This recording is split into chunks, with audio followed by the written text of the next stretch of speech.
Welcome to Compa for the first time in a very long time.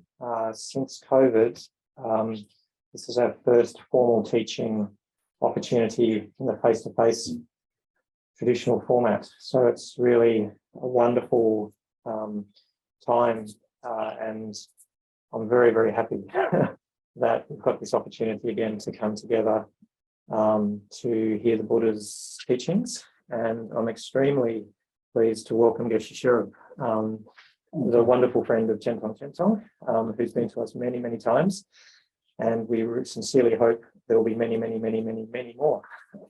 Geshe Shirab, for those of you who know him, of course, wonderful, wonderful teacher, trained at Sera J Monastery. I think has been a monk from a very young age, around the age of 9 or 10, I believe.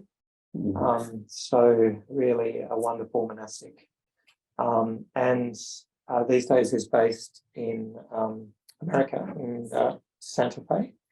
So Geshe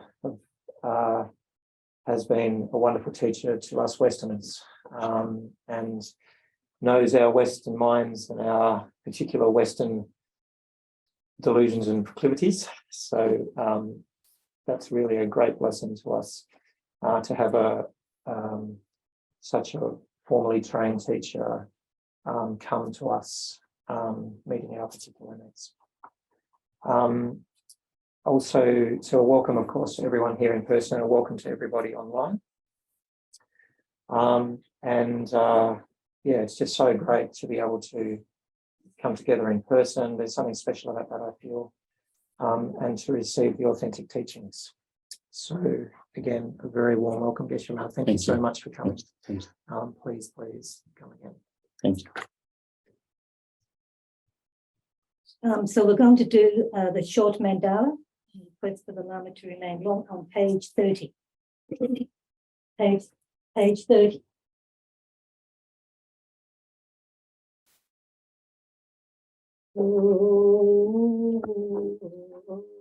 Sajikoki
Okay, so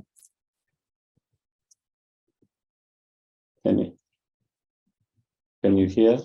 Yeah, sound. Yeah, I think so. Yeah, there is space if people want to come inside too.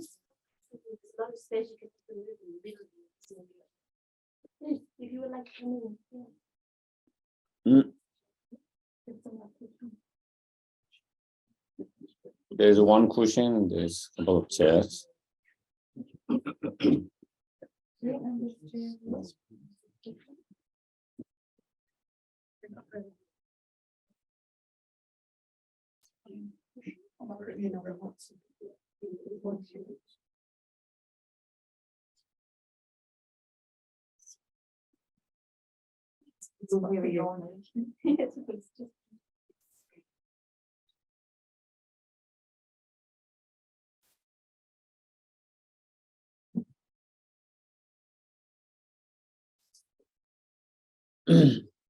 So good morning, everyone. Again,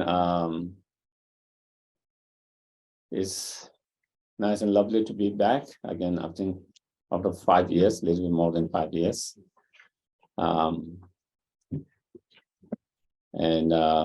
great to see many of you that I've known for many years, and I think maybe a few of you probably seen for the first time.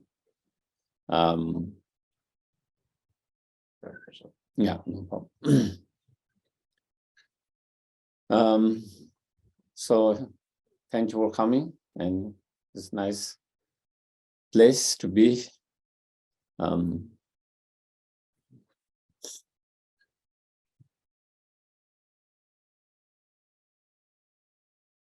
as Matthew said, is during many years, we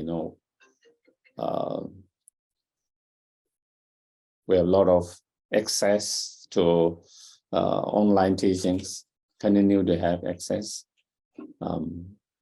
But I think it's a different energy being in persons. At least that is how I feel. When I'm listening as an audience to His Holiness Dalai Lama's teachings, or Lama Zopa Rinpoche's or any other teachers, or when I'm also kind of talking, it's a different, just looking at even though you see their faces, but it is very different energy, so I think it's wonderful that we have this, again, opportunity to be in persons. And whenever Lindy to make all the effort, and all other volunteers, all the members, a lot of effort, so to make it happen. So as usual, I would like to start with quieting our mind, bringing our mind in moment, in present, by watching the breath mindfully for a few moments.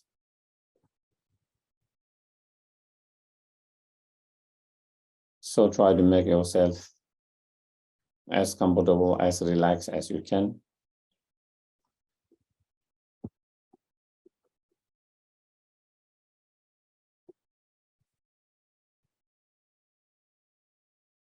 And try to feel the weight of your body on the cushion, chair.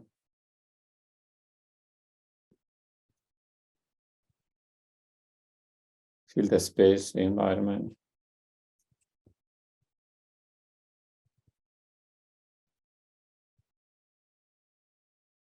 And take deep breath.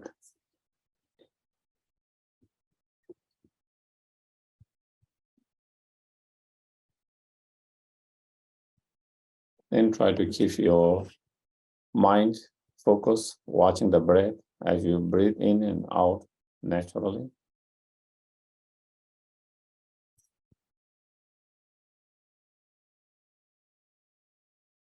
And as you breathe in, being aware you are breathing in. As you breathe out, being aware you are breathing out. Simply just watching and being aware.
Then we can try to have good intention, motivation for being here.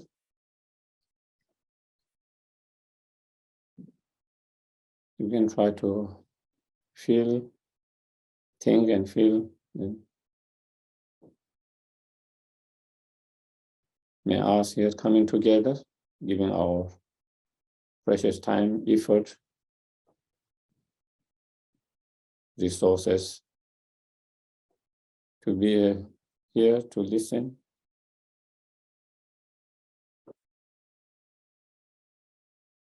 And reflect and contemplate on what has been discussed.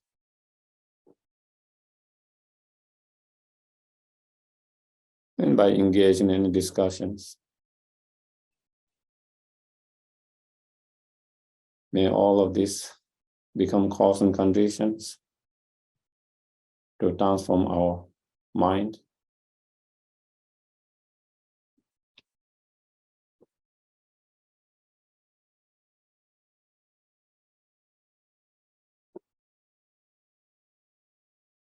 So we can be more kind, compassionate,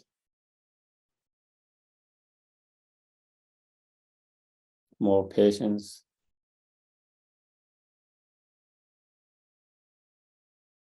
and have more wisdom.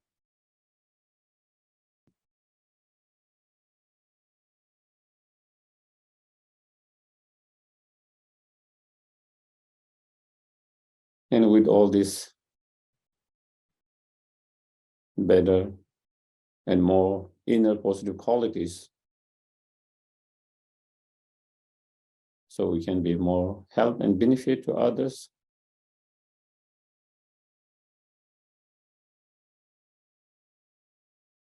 And find our own inner peace and happiness.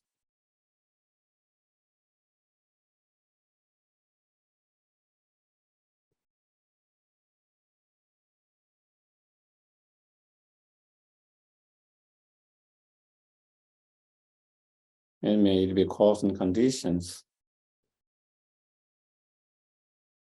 to actualize our highest potential to achieve fully awakened state.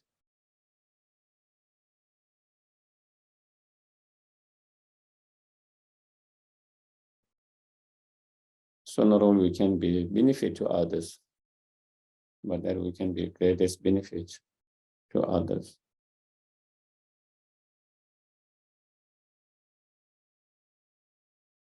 And not only greatest benefit to others, only for few, but to each and every sentient beings.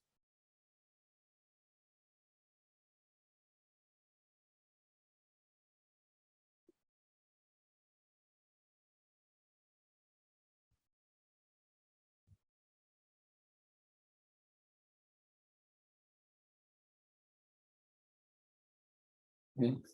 So then we can do the refuge and bodhicitta prayers. Page.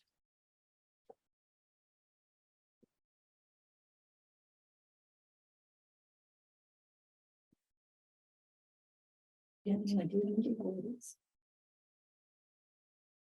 It might be after the mandala, more likely.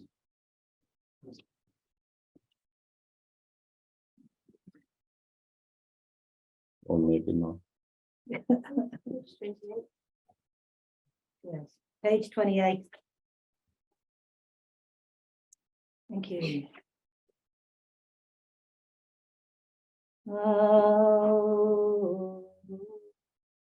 Sangye chodan soge chonam la chanchu padu tani kasushi Sangye chese gite sonam ge Luna penche sangye du Sangye chodan soge chonam chanchu padu tani kasushi Sangye chese gite sonam ge Luna penche sangye du Sangye chodan soge chonam Sanju Palu Tani Yasuji, Tani Tete Gibe Son, Yola Enji Sanju.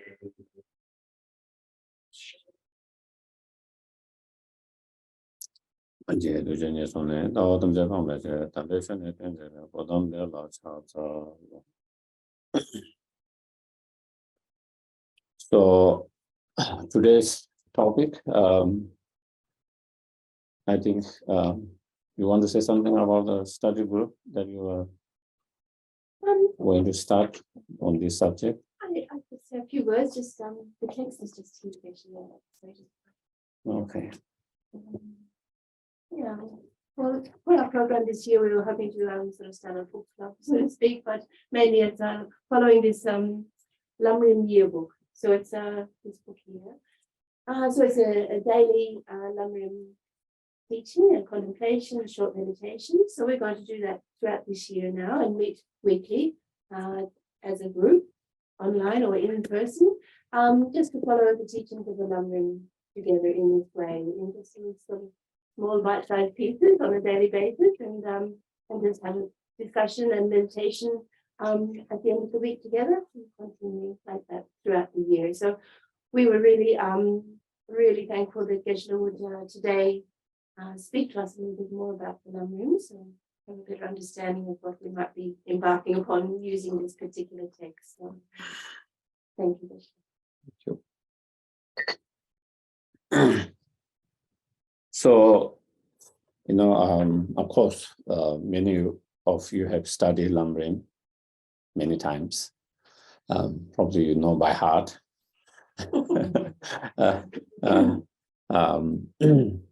And of course, there might be a couple of people who might not have studied Lam-rim itself. Maybe you might have heard some Buddhist teaching here and there, certain different topics, subjects, but not the whole Lam-rim itself. And Lam-rim is a Tibetan term. Lam means path, rim means stages. So it's stages of the path. And so in this Lam-rim text, it explained the whole kind of the way to start your path and to reach the goal, your spiritual ultimate goal. So step by step, it explains.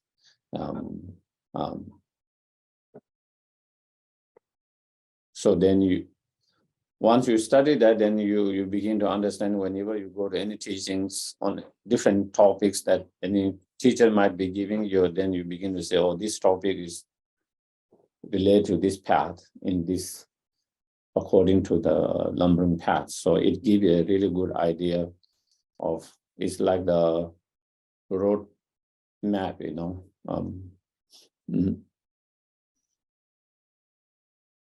the full road map. So, like now, from here you reach here, from that you reach here, from that you reach here, and then the final destination. So you have some ideas of that.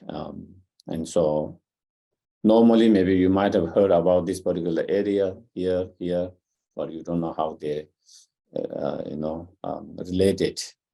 And so the Lam-rims is really helpful to give that better understanding. So, of course, there are so many different commentaries on Lam-rim.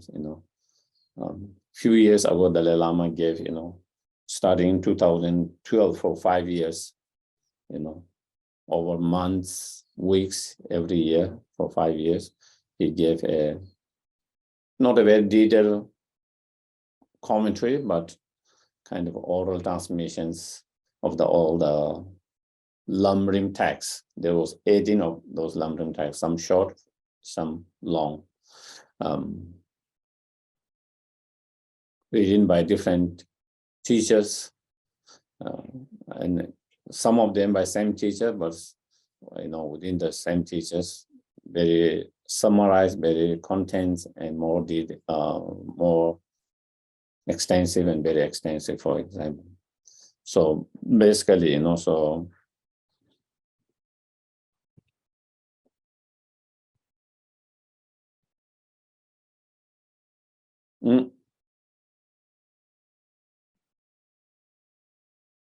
and in the monasteries, we study, all these philosophical texts, for 20 to 25 years, written by the different Indian masters and commentary by Tibetan masters as well, on different philosophical topics of the topics that Buddha taught, but all of these are more kind of extensions of the Lam-rim, in essence, then it all come to Lam-rim, but in order to have a more deeper understanding or more depth understanding of that particular topic within the Lam-rim, then, you can study more extensively. And so when you put all those studies of 20, that they study for 20 years, in terms of content, summarize them in a practice, then it kind of summarized into the Lam-rim,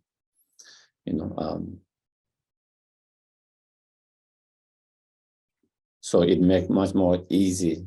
Sometimes when you study those philosophical texts, sometimes you can be lost in philosophy, and and then you can lose what is the purpose of that studies, that particular. Basically, it is to do with the practice. All the studies are to practice, to integrate into the practice. And so Lam-rim is the tools that help you to bring all those different studies into the practice. And people who doesn't have so much time to go in so depth studies on all those others for so many years, if you study and try to practice the Lam-rim, it does summarize and contain the whole of teachings and practice.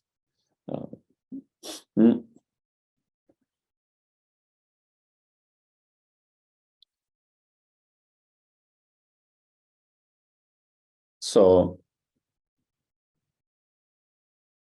of course, when we study any subjects of any field, we can study from books, especially nowadays with the technology, you have access to all these different platforms.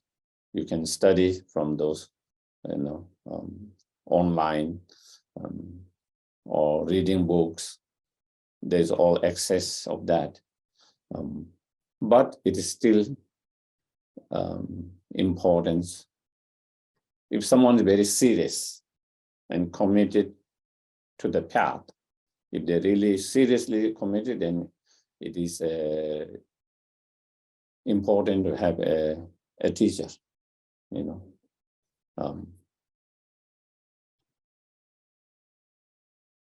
even though we can learn so many from that, but still sometimes without the teachers, you can misunderstand, misinterpret a lot of things. And sometimes there's,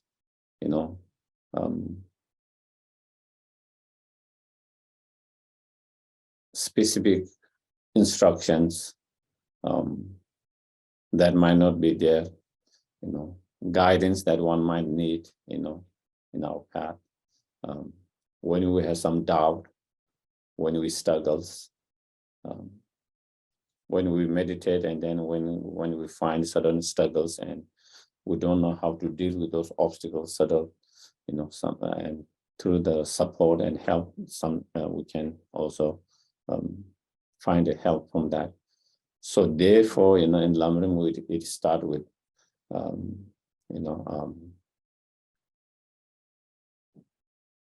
finding the spiritual teacher, the guru, and how to relate with the guru through thoughts. Once you have found the guru, and then how to relate properly, correctly through the thought and actions. And then, then trying to follow the instruction or practice of that is given by the teachers. And, and in order to practice, first we need to be inspired to practice, isn't it? If you don't have the inspirations, then you wouldn't practice. You need to be inspired. And in order to get inspiration for the practice, then, we engage in the meditations on what we call precious human rebirth. So after the, in Lam-rim, after finding and relying correctly on the spiritual teachers, then meditating on, after that meditation, the next meditation is on what we call precious human rebirth. And that is meditations on, meditating on how fortunate, how lucky we are to have this precious human life. We try to meditate that every day, if possible. Maybe every morning when you all get up, maybe we try to meditate on that,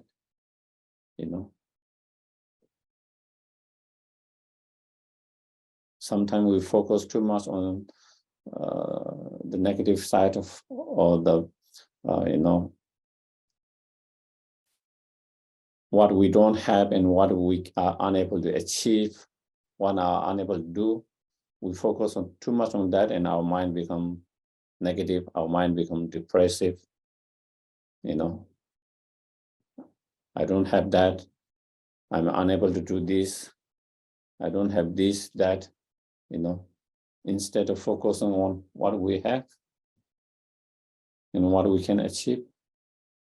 And so, precious human life, meditation on that help us to do that, to feel more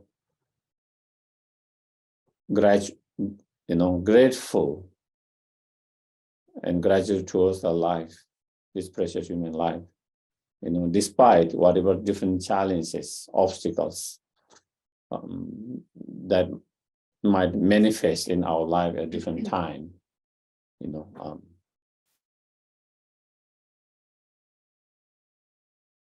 the life, samsara life is, some is not as bad as sometimes we feel when things are going bad, When things are going bad, we feel, can feel life is horrible, feel like, all you feel is darkness, in your life. You can't see any kind of light, you feel so much dark, On the other hand, when things are going easy in our life, again, sometimes we feel, oh, life is so easy. Good, great, no problem, no sufferings. But life, samsaric life, we have all different experiences. Part of the life is different experiences. Some days are easy, some days are difficult. Some weeks, months, a year are more easy, and some days, months, years are more difficult. Sometimes things seems easier, sometimes things seems more difficult. Sometimes things go well as we wish. Sometimes things doesn't go well as we wish. And that is part of the life. That is part of the life. That is the fact and reality, but how we feel about life, it depends on where we focus our mind. As I mentioned, in our life, we are going to have up and downs, good days, bad days, all of that is part of the package of this life. But if we learn to focus on the positive side, the good side, we can still be calm, peaceful, and live your life more positive. If you focus too much on the negative, just the negative side all the time, then, your mind can be disturbed, feel life is horrible, no meaning of having this life. Instead of appreciating this precious life, you might feel disgusted with this precious human life.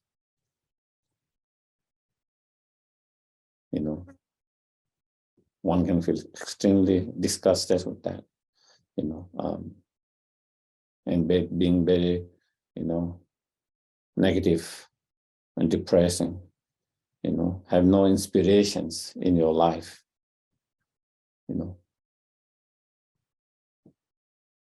On the other hand, we focus on the positive side, and that can give uplift, despite the challenges sometimes, that can give you a lot of inspiration, uplifting, and, positive state of mind. So that is, precious human life is meditation on that,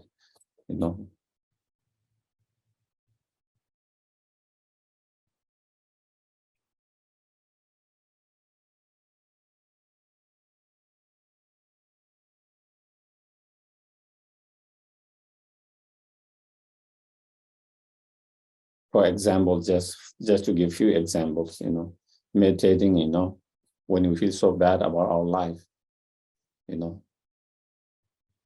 not only that time, every day, I'm so fortunate, lucky that I have this human life. What it would be like if I born as a small insect that had been crushed. When people walk, when people drive, all kinds of things, And if we think like that, I'm so fortunate and lucky, we have this precious human life. If I compare,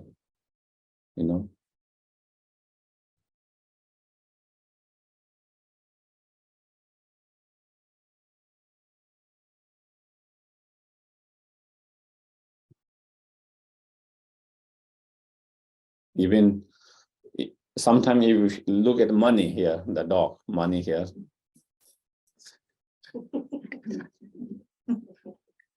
She's very cute. Sometimes we might feel her life is better than our life.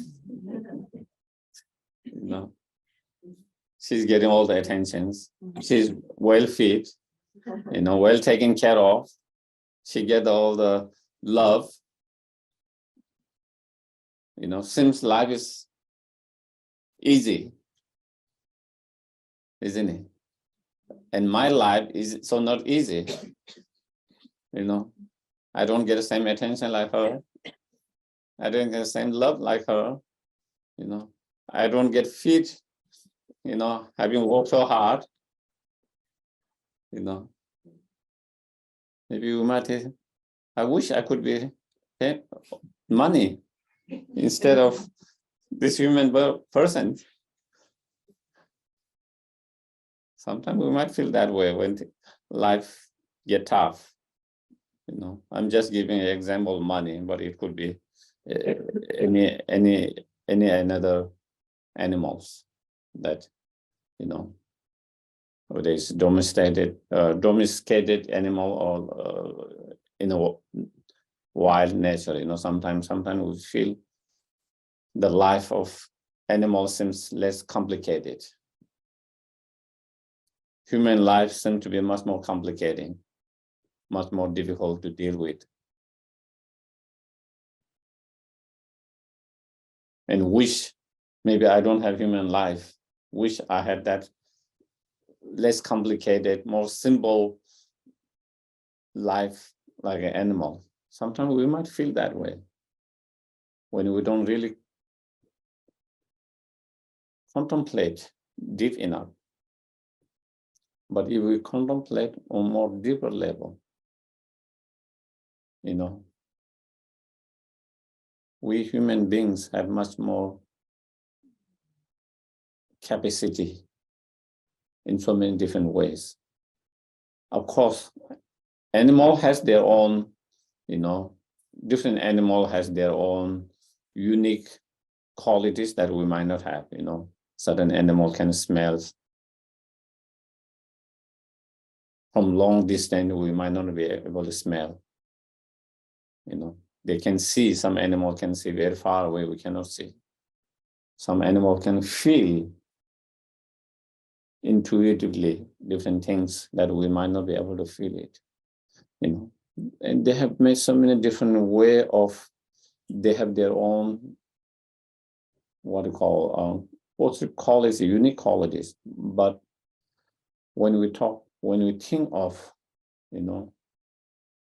the human beings with their particular mind and brain, and if they utilize that mind in the right way, they have the capacity to change not only their life, contribute and change not just your families, not just your state, not just your country, the world itself. I don't know, one animal have that ability to do that, changes that they can make in that way, where they can change the life of so many other animals, through their certain actions. Human beings, definitely. Throughout the history, so many beings with their contribution in different areas of field have made so much differences in the life of human beings, animals, and the planet itself. So human beings have that capacity if we use correctly, our mind correctly, in the right way.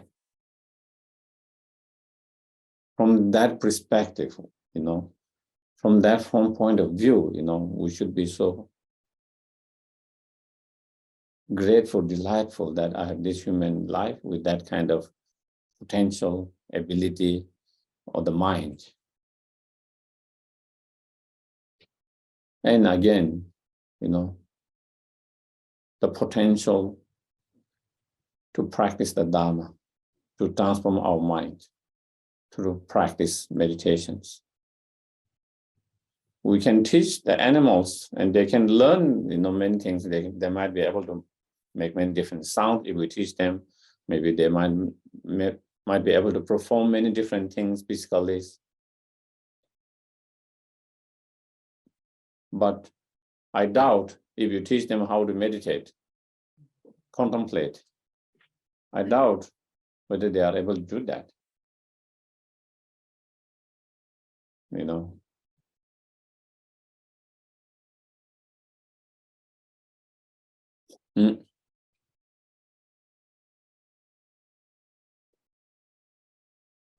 Some even just language is not difficult to learn other language for them. Of course, they have their own language in their own species. We human beings are capable to learn so many different languages, not only human language, but also others, animal language as well. But,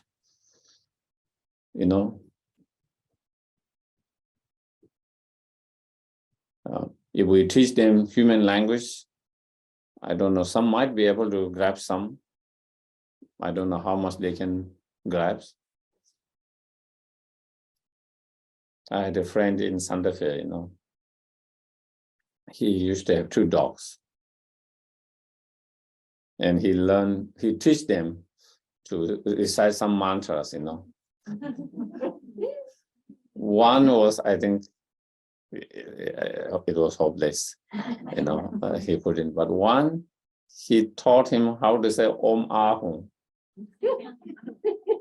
He is able to say, you know, Om Ahum. Very cute. And when he said that, he gave him a treat. So of course he is saying for the treat. Not because he thinks that Oma was, you know, some spiritual practice or is some kind of, but still he was able to say Om Ahum. And then he also tried to say Om Mani Padme Hum, but that was too long for him. He tried to make similar sound, but he cannot pronounce each of those syllables, letters, because it's too long. But Oma was just enough for him to say, you know, it's just 3. Om, ho, ho.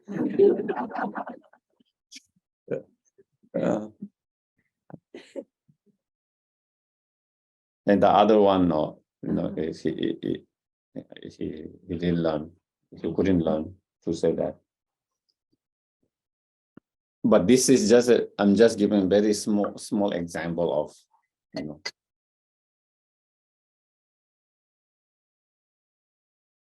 the human mind has,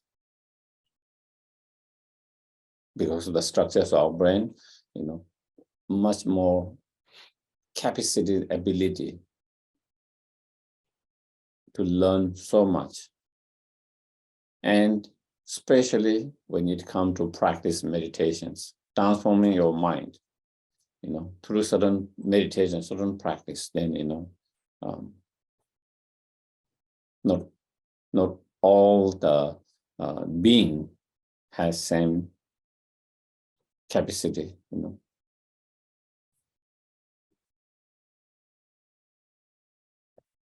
And to have a true inner peace, true inner happiness, you know, it has to come through that change in the mind, through changing the mind.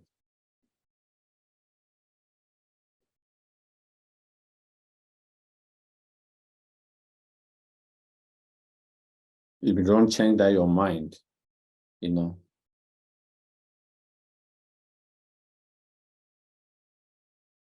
then you will have all these, you know, different afflictive emotions, you know. Even as those, you know, very cute, loving animals that we can see, still they have jealousy.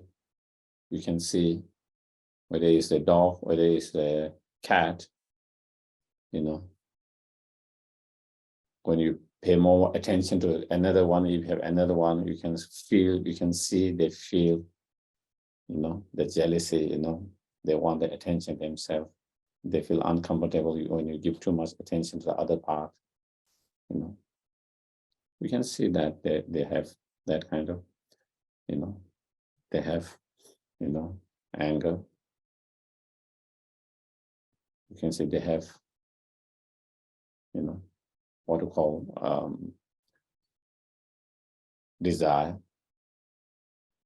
And not only desire, you know, it change all the time, just like we, you know, one moment they want to go out, the next moment they want to come in. You know, the moment you put outside, they want to come in. Then you bring in, the moment you put in, they want to go out. You know, the mind keep on changing, you know, something better there, and then they notice that, oh, so just like we human beings, they also have all these affective emotions, you know, sometimes maybe a little bit less obvious, sometimes more obvious, certain emotions. So as long as we have those negative emotions, then, you know, you cannot really find inner peace, true inner peace and happiness. So even though we cannot see them, a lot of time with the human beings, because we are able to express how we feel it, is more easy to understand it, you know. because we see that I'm not feeling well, I'm upset today, I'm frustrated today, you know. So because we have more interaction, because we express that, we see that. But with animals, you know, they cannot say when they are frustrated. Sometimes you can see them a little bit with their behavior, but sometimes they are frustrated, maybe, but they don't show same way that we human people show. So you are not aware they are frustrated, but they could be frustrated. You know, maybe even when they are upset, sometimes maybe they cannot show it fully. You know, because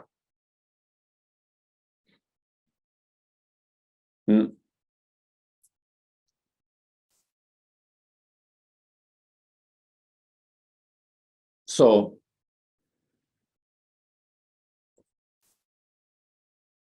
yeah, so I was talking about, so we try to contemplate and meditate, you know, how fortunate, lucky that we have this human life, even though sometimes we feel it's a curse to have human life. Sometimes when things go wrong, you might feel that way. Do you get it? When things go tough in our life, we might feel like it's a curse to have this human life. It might be much more blessing to have a life asset and money.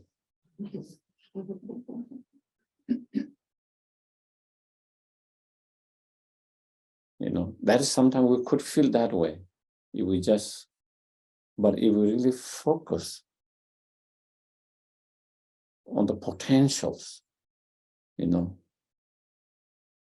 how much potential we have as a human beings, you know, then you might appreciate more. You know, you might appreciate more. Despite the challenges, difficulties, you can see there is always that potential.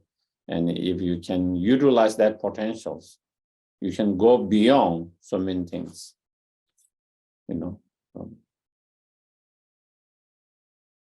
So fortunate, lucky to have this human life. So that because I have, with this human life, I have the opportunity to practice the Dharma and change my mind, transform my mind. Through transforming my mind, that I could find true inner peace and inner happiness, you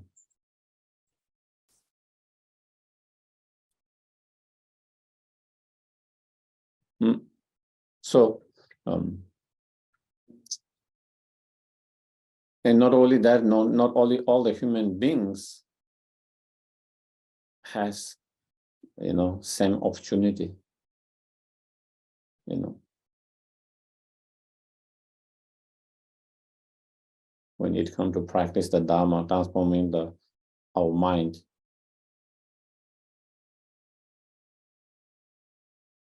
the condition we have, the opportunity we have to practice the Dharma. Not everyone have that opportunity, that conditions. Not even all the human beings have that.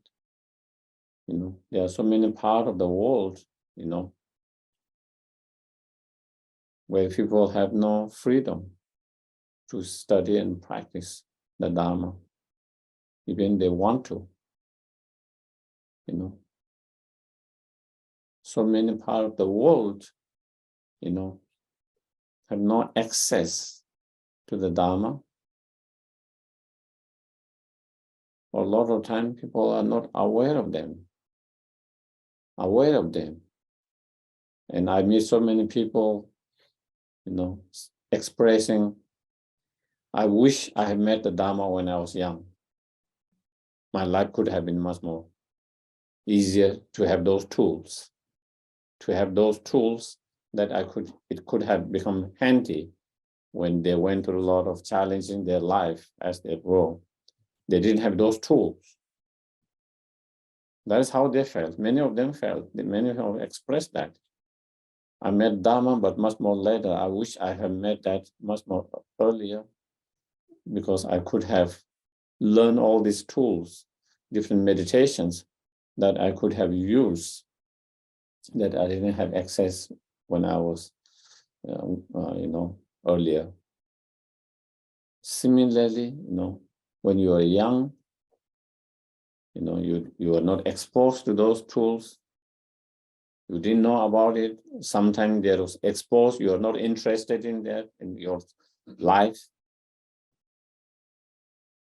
Or maybe you didn't think those are useful, beneficial. And same, there are so many others in the world who might have felt same way, whatever different feeling they had for whatever reasons, and therefore somehow they are unable to have the opportunity and the condition to practice, to learn the tools and to practice them, and thereby to find more inner peace and more happiness, inner happiness for themselves, as well as to develop those qualities to be more benefit and help to others. So that is, what Dharma practice is. So again, when we analyze, when you think about it, then we begin to feel how fortunate and lucky I am to have met the Dharma. Not only met the Dharma, to be able to connect with the Dharma.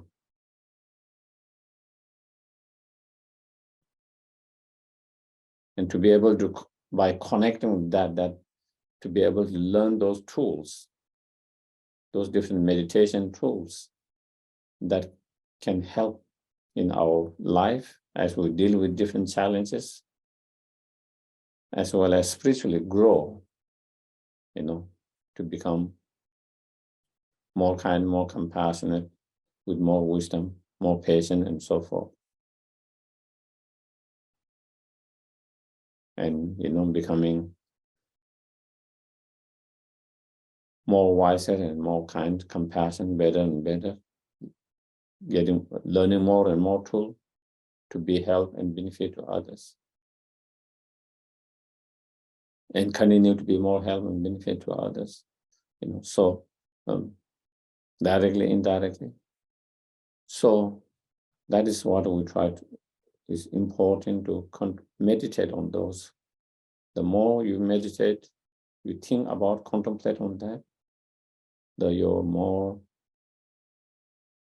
you appreciate this, your own precious human life, with all these conditions, with all this opportunity.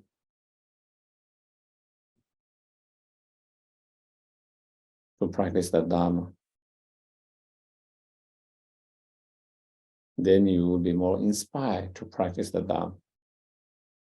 When you see and when you feel all these potentials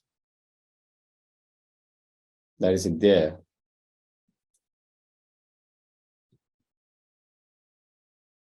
that maybe we have not recognized before, or that we didn't recognize fully there. So then you begin to feel, the potential, and you want to utilize that potential, make most of it, and then to inspire you into your practice, in your meditation, in your path, in practice of the Dharma. And also feel much more better, positive about the life.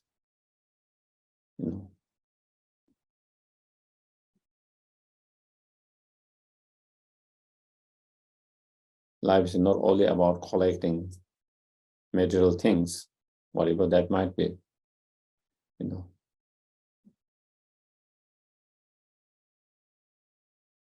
It's not only about that,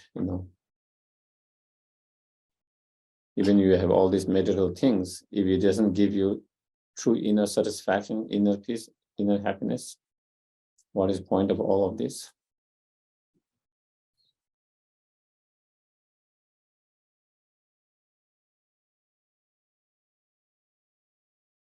Does it really give you true inner peace, inner satisfaction, real meaning in your life? you know. If not, then what is there anything that can give you true inner sense of inner satisfaction, peace, happiness, meaning in your life? You know, then if we really work with our mind and transform our mind through practice meditation of the Dharma, you know, when you started to feel more content instead of being driven by desire all the time or the craving all the time, when you become more patient instead of so much anger, impatience, you know,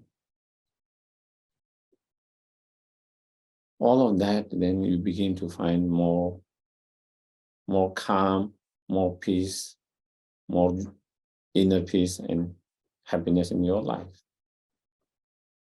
And when you have that, you know, regardless of external, if you have external things, that is great. If you don't have also, it's great. You know, your life doesn't, your mood and your feelings and life doesn't change so easily, up and down all the time, because there is change in external conditions. That doesn't affect your feeling, your mind so much when you have that, when you have transformed your mind through practice and meditations. You know, those are not a big, you know, that doesn't play big factors in that. And so that is what it is, you know. And so then we begin to focus more. And once we understand that on more deeper level, then you get more inspirations and more enthusiasm in practicing the Dharma, you know. And so that is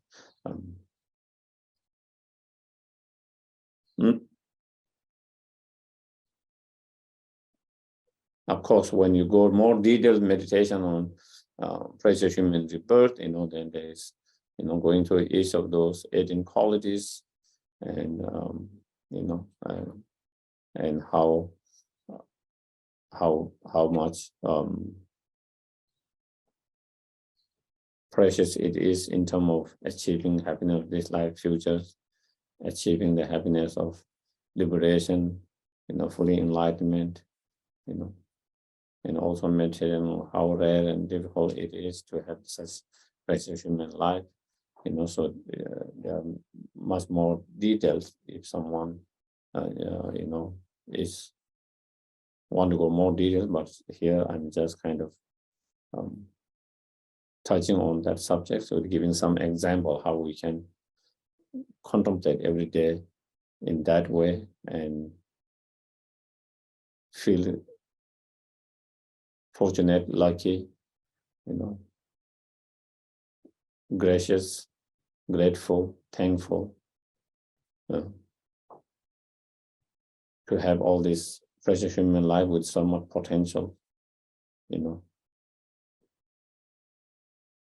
regardless of whatever different challenges that are manifesting, you know. So that is something we want to have, you know, that by understanding that potentials, you know, that so that external challenge and difficulty does not knock out our mind and become a negative and give up and become low, you know, but instead being positive all the time, you know, being positive all the time, you know.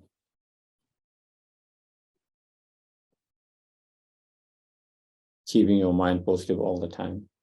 And so that is something we try to contemplate, meditate all the time. And to meditate, contemplate, you don't have to find a cushion and sit there. You can do that contemplation while you are walking on the beach, while you are walking in the forest, you know. while you are cooking. You can still contemplate while you're cooking. You can still contemplate about, how precious this human life is, how fortunate, you can do it while you are gardening anytime, so therefore we can try to do that anytime when you get the opportunity. And we need that kind of mind, especially to uplift when our mind is kind of low because of sudden circumstances, situation in our life. And to be able to feel that positiveness, even in difficult time, you have to do that when you are in not difficult time. Do you get it? You try to do every day that meditation practice, and then you build up that feeling of positiveness, and that feeling of that potential strong. And so even when things are not going well, because you have access to that way of thinking, that or practicing meditation, then that gives a strong boost and overwhelm whatever small negative feeling that is starting to manifest. But when you don't think and contemplate that now, when things started to get bad, your mind started to get negative, and then someone advised you, think positively, and you think, what garbage are you talking about? You have no understanding how I'm feeling. You haven't felt that way. That is why you said that. So easy to think positively, because your mind cannot think positively in that state. And even trying to keep positive, because that is not something we are so used to thinking that way. And that is also something you learn to do that before you reach that state. And every day you take, especially when you are positive, you try to think even more, and you get your mind get used to a way of contemplating, thinking that way. And then some days, then when you feel negative, certainly when you think of that, then it's something you are so used to, familiar, and that positive thought can easily come easily, and then can have a positive impact dealing with those negative feelings. Okay, so I think we will have a short break to stretch your mind, your body, and maybe you want to say hi to the mosquitoes. Yeah. And need to use a restroom, so 10 minutes. 10 minutes. Yeah. Thank you. So we spoke about the contemplating on precious human rebirth, and next in Lam-rim, then it's meditating on the impermanent general, especially death impermanence. And again, it's meditating, that even though this life has so much potential and opportunity and, the condition of practice the Dharma, but, that will not last forever,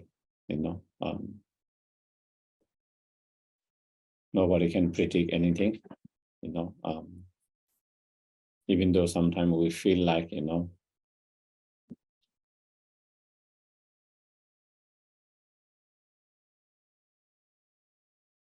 we still have a lot of time. We still have a lot of time to practice the Dharma, but that might be just kind of deceiving,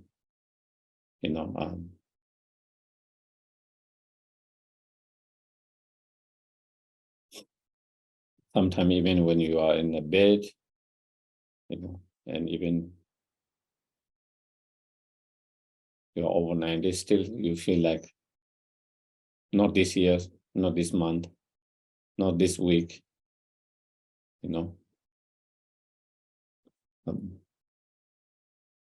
the problem is when we feel that we still have time, then a lot of time we keep on postponing to practice. We want to practice, we want to work with our mind, You know, we feel it is important. We feel like it is important to work with our mind, transform our mind, but we always feel like there will be time to do that. Let me take care of other things now. You know, let me finish this project or that project. And after that, I will be able to find time to do the practice. And the project never finishes. After one project, another project comes. Let me finish this project. You finish that, and then again, another project comes.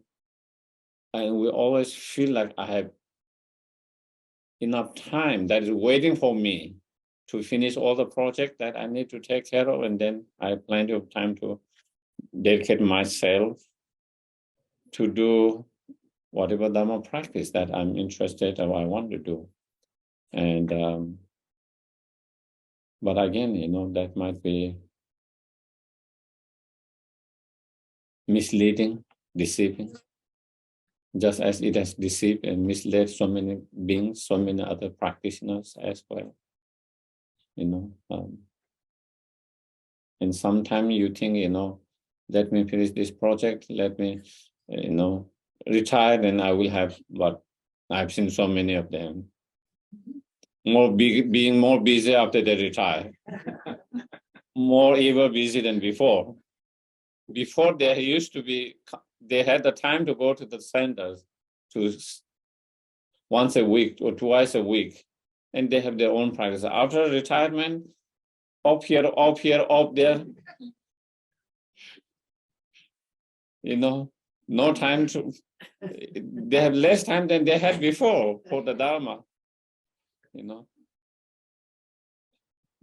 And so, again, sometimes it is like that. So it's about, you know,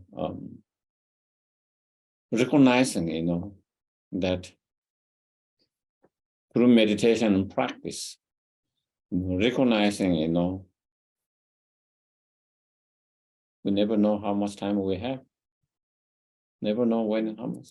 So therefore, you know, what is important for me? What is important for me? You know,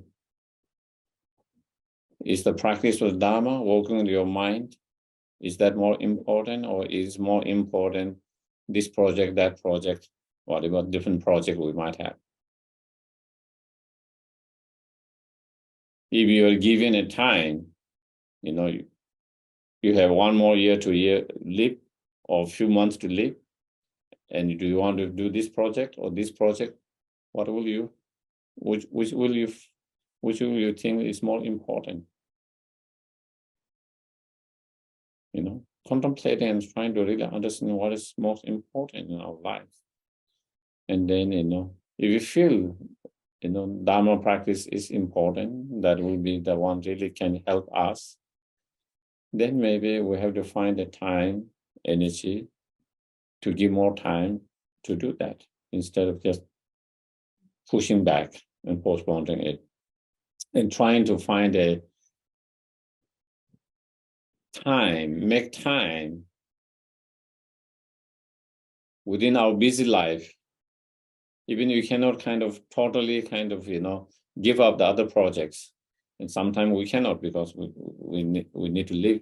You have to pay the bills and all of that.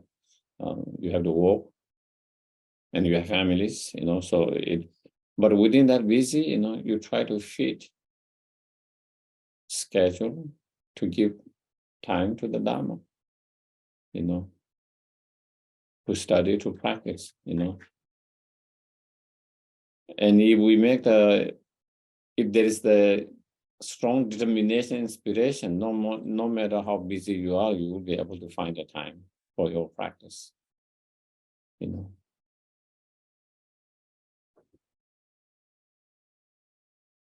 You know,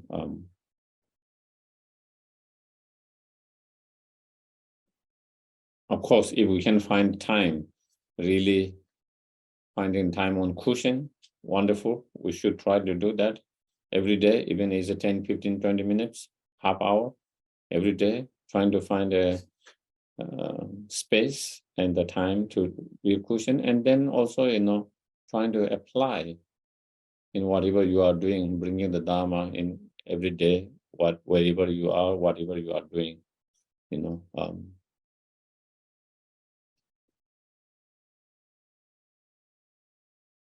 So it's important to really reflect,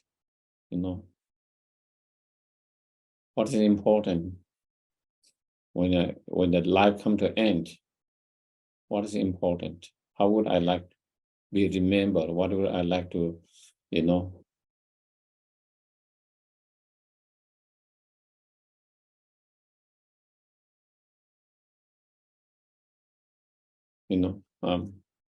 how would I like my life to end? Do I want to end my life with less regret, more calm, peaceful, with our mind being more, transform and change from being too much selfish to less selfish, from having a lot of anger problem to be less anger,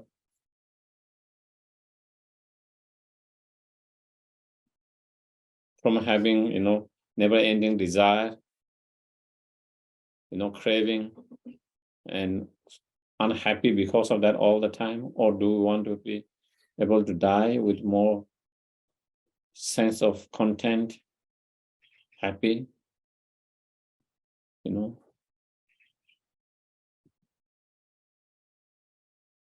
Would you like to be remembered for your families and friends, someone who is impatient, frustrating, short-tempered, too selfish, or would you like them to remember being someone kind, compassionate, patient?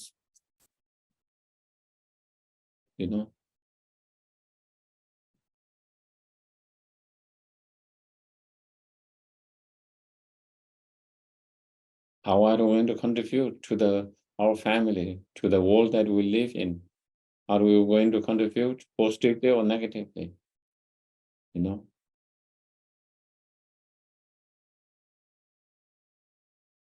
At our workplace, with a colleague and everyone we come in contact in our life, always kind of getting in conflict, fighting, or do we want to with everyone friendly, kind, caring? So, we have all these two choices, how you want to live your life, how, and how you want to interact with others that will have different consequences for other people's, and how you will like to die, And so contemplating on that, and then on the basis of that, if we feel is more important, one, in order to contribute positively to the family, to the friends, to the society positively, as well as to find more peace and happiness in ourselves, then, the need to work with our mind. The need to work with our mind. And that means practicing, because that doesn't come naturally. The mind has to train. The mind needs to be trained. And to train the mind, we need to practice, the practice of Dharma. By relying on the tool of Dharma practice, then we transform mind, we train our mind. By training our mind, not only we are able to find more peace, happiness, satisfaction in our life, we are able to contribute more positively and healthy to others.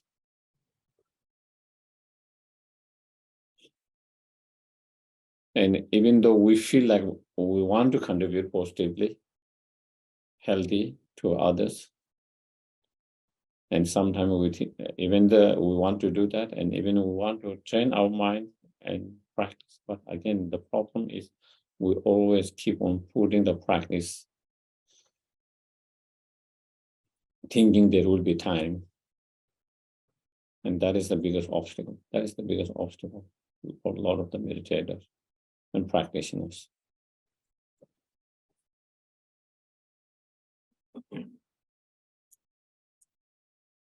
And therefore, meditating on the dead impermanent can be very helpful to overcome that kind of, keep on putting because of thinking that we will have plenty of time to do that. Instead, through meditation, contemplating on impermanent and dead impermanent, then we come to realize and have awareness all the time, that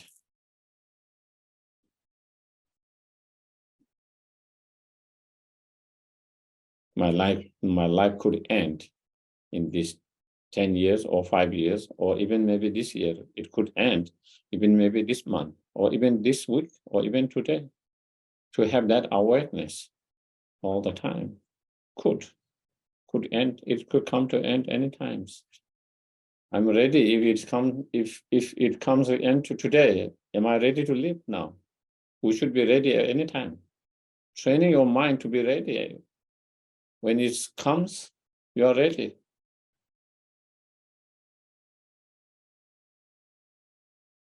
And it helps us to prepare ourselves and prepare for the rest of our families. Who knows when it might come? We never know when it comes, but just getting ready. Just preparing to get ready. Whenever it comes, you are already ready. If it doesn't come today, great. You are ready for that. If it doesn't come this week, you are ready for that. That is great. You are ready for that. If it doesn't come this month, that is great. 1 more month, 1 more year, 2 more years, 10 more years. But you are always being ready. Feeling of ready, no fear, no worry, no regret, no feeling of guilt, all of that. No bitterness, no feeling of bitterness for yourself, no feeling of bitterness for others, just ready to go anytime when it comes, peacefully, calm. And that is what we want to, through this, when you meditate on that impermanent, and then that lead to that awareness. And through that awareness, then it helps you to prepare yourself. And through that preparations, through your practice and meditations and preparation, then you feel ready whenever it is time. You have no fear, no hesitations, just being ready. And so that is what we want to. Of course, for more greater practitioners, not only they don't have fear of the dead, when it comes, even joyfulness. It mentions even more joyfulness. At least in our cases, even if we don't have joyfulness, at least we don't have so much fear, regret, and guilty, and kind of hesitations, feeling I'm not ready now. Feeling I'm not ready now. Wishing I have 1 more week, wishing I have 1 more month, wishing I have 1 more year because I need to take care of all these things. Because we feel I'm not ready now. I have to take care of this. I need to take care of that. I need to this. That means I need 1 more week, 1 more month, 1 more year. So you don't feel ready. So then you fight in your mind. I don't want to die. I don't want to die because I'm not ready now. Because I haven't taken care of these things. I need 1 more weeks. I need 1 more month, 1 more year before I can get ready. So you're constantly fighting with that. And your mind, then it is hard to find the peace, calm in your mind.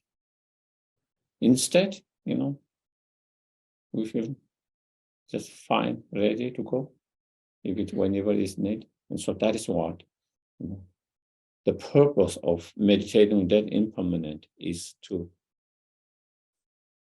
that awareness. We try to cultivate that awareness all the time, and through that awareness, it inspires us, help us to prepare ourselves well through our practice. And having practiced it, then, you know, you are ready whenever. And wouldn't that be wonderful to be in that space? You know, to be that space, your mind to be in that space. And if we train our mind, definitely we can be in that space. You know, absolutely, one can be in that space. You know.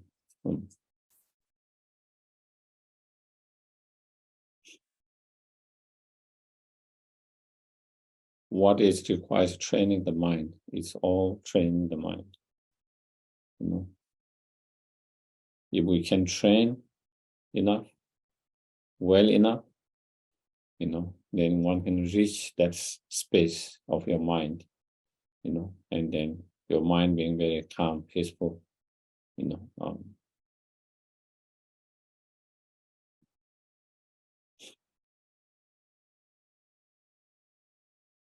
So through the meditation on, you know, precious human rebirth and that impermanence, then, you know, it should inspire us to practice the Dharma, and to practice the Dharma now without pushing it down and postponing it. You know, instead, trying to practice now as much as possible, trying to find the time, trying to find the energy to practice, you know, no matter how busy you are, you know.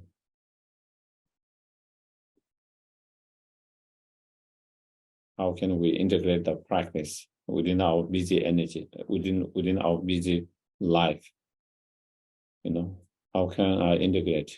How can I contemplate? You know, how can I find some space to sit down and do some practice? And when I'm not sitting, how can I integrate those practice in my everyday, whatever I'm doing in my job? And once we find the way to integrate and practice and then applying, you know, if you apply at the very beginning, it might require a little bit of effort. If you keep on doing that, then, you know, with the time, it becomes more effortless, you know, and you enjoy it doing that, you know. Maybe you feel missing when you miss your practice, like, you know, at the moment, probably, you know, if we have to miss one practice, you say, oh, relief, you know, I don't have to practice today. Do you get it? Oh, I don't have to do meditation. I don't have to practice. A relief, you know. It's like almost like it's a burden.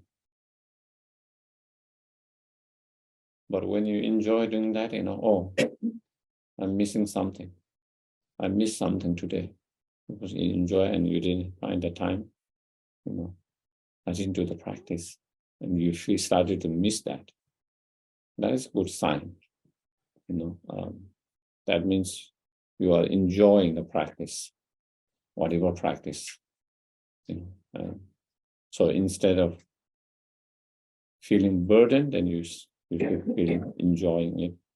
And so, how to integrate and how to make it, you know, more enjoyable instead of being more kind of like a burden, you know. So that is we spoke about the death impermanent, you know. And so then after the death impermanent, you know, in Lam-rim, then it comes, you know, karma, you know, what happens after the death, you know. So does everything ends after the death or not, you know? And then according to the, you know, many of the earlier teachings, it doesn't end. Your consciousness continue, taking another form of life, and then what kind of life that we will have, what kind of rebirth we will have, at the moment, unless you have reached certain level of path, we cannot make the choice, like when you reach certain realization on certain path, then you can make your choice where you want to come, when you want to come, which place, which families, you can make a choice. The Bodhisattvas, they can make the choice. Even with His Holiness Dalai Lama, 13 Dalai Lamas, he already, even before he passed away, he already kind of was planning, and he already made some comments. At that time, they didn't really got what that means, but after, the place where he was born, when they were having some, he said, "Oh, I would like to come this place next time." Of course, the person at that time, they thought, maybe next visit, it's a nice place. I would like to visit again. They never thought that he's thinking about the future life, like that. So he was already kind of, looking and making the kind of the decisions, where and how. And so for that, they can make the choice. But for the ordinary beings who are still within the wheel of karma and the delusions, they can make inspirations and dedication and prayer. We can always have the inspirations and put the wish there, I want to be born in certain places, certain families, certain areas. It's nice to have that inspirations and put the motivation or intention there. That can also, like everything, start with intentions, And so similarly, we try to have those intentions and dedicate and pray something. But, other than that, we don't really have full control, and it depends on, because we are still under the influence, control, or the wheel of karma and delusion. So, depending on which karma is strong, negative karma strong or positive karma strong, and especially at the time of death, what state of mind, whether we have very strong negative state of mind or more positive state of mind and neutral state of mind, depending on all of that, many factors, depending on the many factors, then, it influences your next rebirth, if your positive karma is activated at the time of death, then we have higher rebirth and better rebirth. And if our negative karma is strong and that has been activated at the time of death, then we'll have one of the lower rebirth. And if we have a lower rebirth, in some of lower rebirth, the suffering is more intense than that we can see in this world, In some, even it might not be as intense, but the opportunity to practice the Dharma become very limited, as we talk about the animal realms, even though maybe sometimes some animals, they might not have as much suffering, physical suffering, and maybe even to some degree emotional suffering, like many others, but still, they do not have the opportunity to practice the Dharma so much. And without practicing the Dharma, without working with their mind, they cannot develop in their spiritual practice.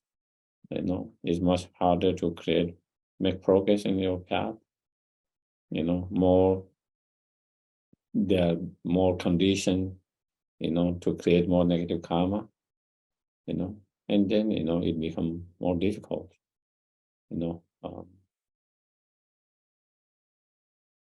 to to have a higher rebirth in the future, it becomes more difficult to have, and definitely more difficult to make progress on a spiritual path, and to create more karma to continue to circle in the samsara again and again, and continue to experience the sufferings. And so therefore, that with that kind of contemplation, meditation, understanding, then, develop a strong wish, not wanting to born in such lower rebirth, and then in order to, not wanting to born in such lower rebirth, then, going to the refuge, to the Buddha Dhamma Sangha, and not only going to the refuge, the Buddha Dhamma Sangha, once you go to the refuge, Buddha Dhamma, then you try to keep the precepts, having gone to refuge, and as a way of precept, when you keep the precept, and then keeping the precept is, main precept of that is,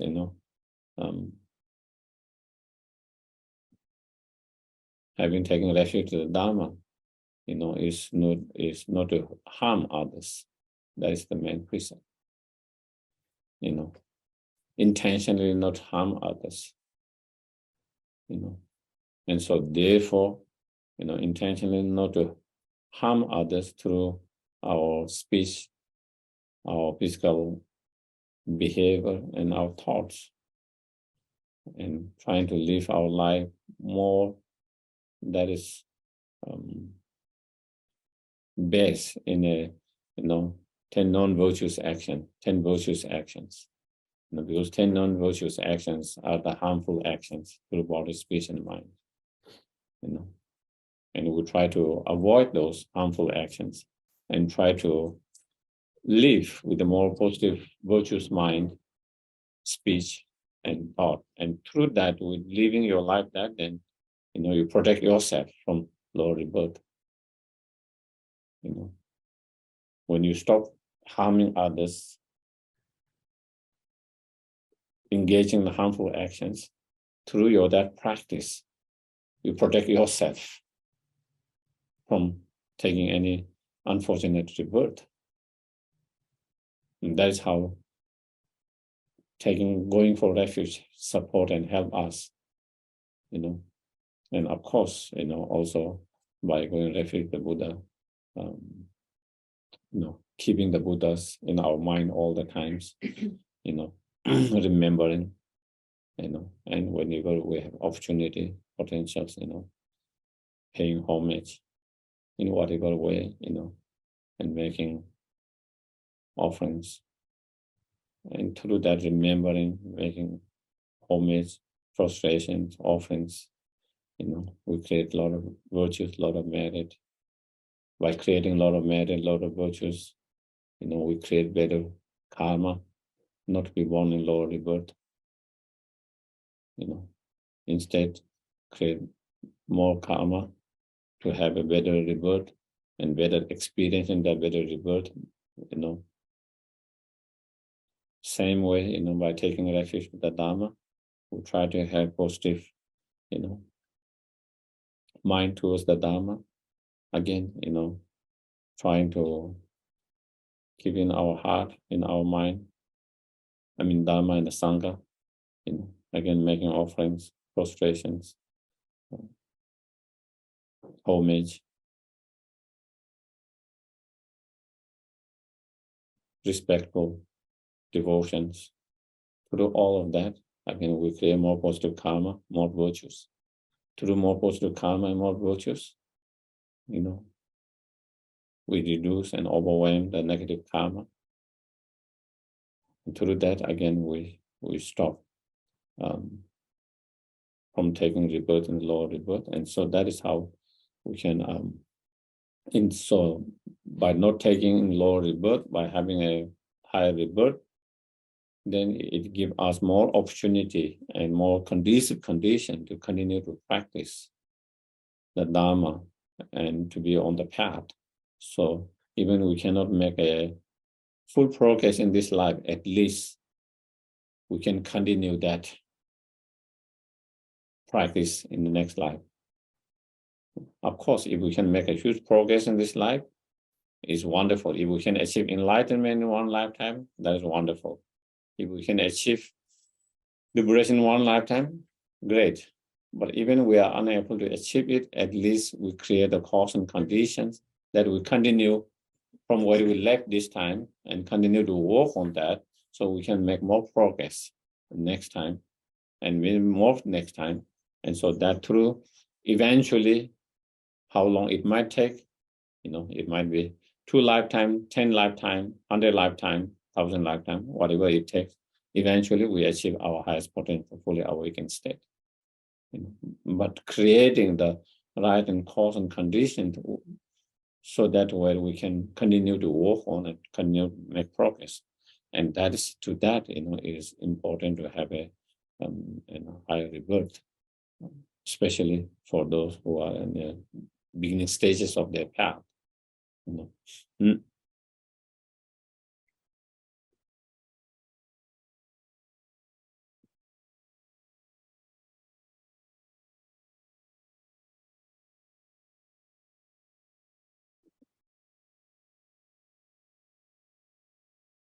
So that is part of in the Lam-rim, there is the practice of middle, small, middle, and greater scope, and all the things that we just discussed are part of the initial or small scope. The foundations.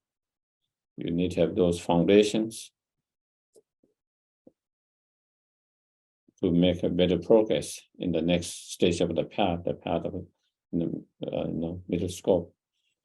If you don't have strong foundations of that initial practice, then when we try to meditate and practice on the middle scope, then it will not be so strong and stable because you don't have strong foundations. So it's the stronger foundation you have, more stable next year practice, more stronger, more stable it becomes. So it is always important. Sometimes we feel like this is a foundational practice. We feel like I want to go to the bigger ones, isn't it? This is basic. This is the foundation. This is the basic and foundations. I'm done with the basic and foundation. Why don't I have some more advanced? I want to have advanced. Something I've not heard about before. Something exciting. And that is the problem we make. We never focus on the foundations. And then we try to practice something without a good, strong foundation. And then that is where we struggle to make a progress.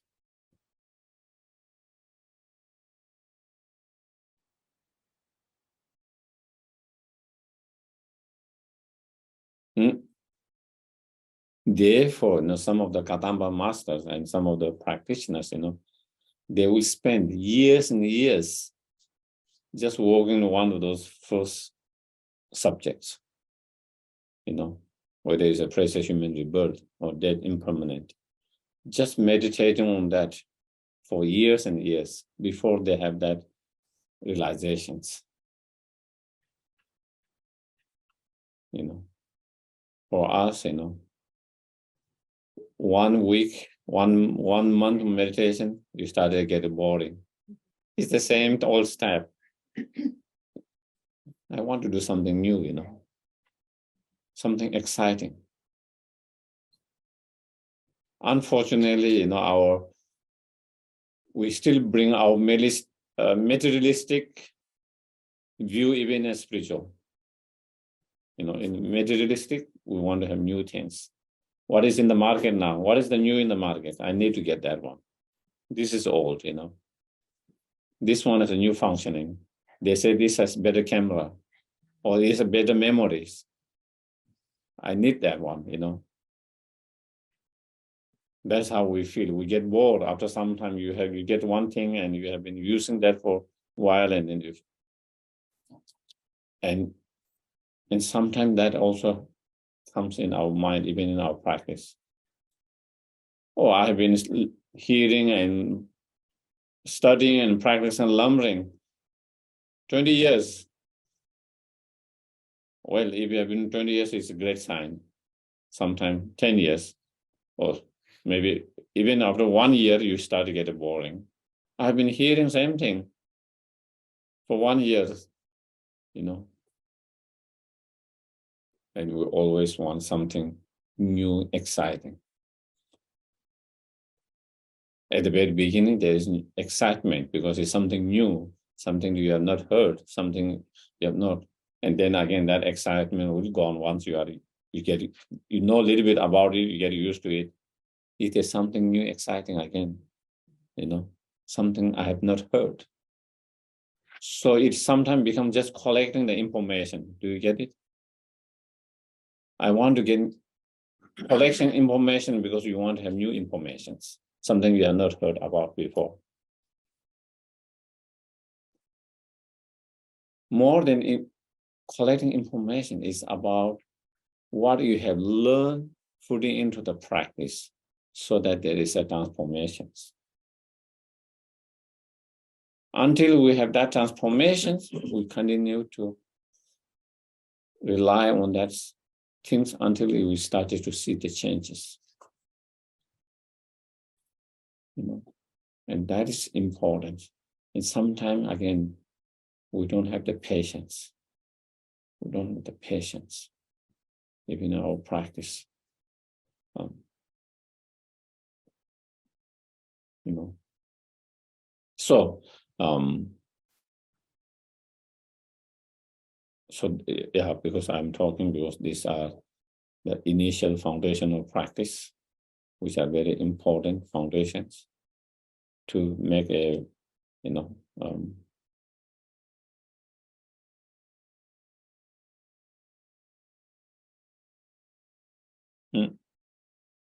better, stable, and stronger practice of middle scope and greater scope. So I think maybe next afternoon session, maybe we will do some meditations because I could integrate this morning, and also there will be question and answer as well. But I can take one questions or one, even two, maybe, even though we are on 12, but I think we should be okay to take one or two questions. If anyone has, yes, please. I just wrote it down. So how do we sustain or maintain our enthusiasm and joy in meditating, you know, particularly on the lower scope?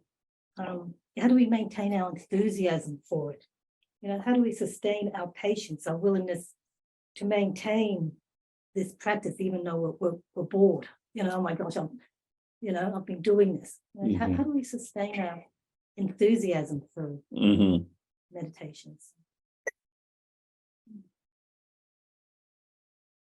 I'm in the process of creating a pill for that. Enthusiasm pill. Wouldn't that be easy? Just to pill and then inspiration, enthusiasm.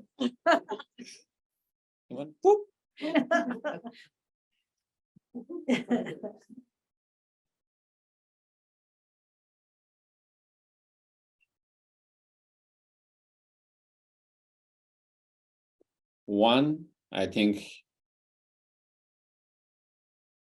like all the meditations in the Lam-rim, we start with the meditation, the benefit of that particular, whatever meditation it is. If you understand the benefit of that, we will have, even it takes time, we will be willing to have the patience and put effort, you know. If you don't see the benefit, sometimes it's more difficult to inspire and have the patience, you know. Something you see, the result is going to be something good, then, you know, we will normally be more willing to put more effort, and, you know, that is why I think one of the reasons, like that is why in all the Lam-rim different meditation, it start with the meditating on the benefit of that practice. Even in the materials writing on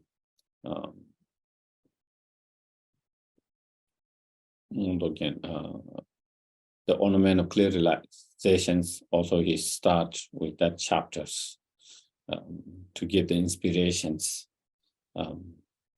about the result. He talked about all the qualities of the fully enlightened, the Buddha's qualities, because that is the final result. So once you have the inspiration for that result, if you know that, then it gives you more kind of effort, enthusiasm, and patience towards the path that lead to that result.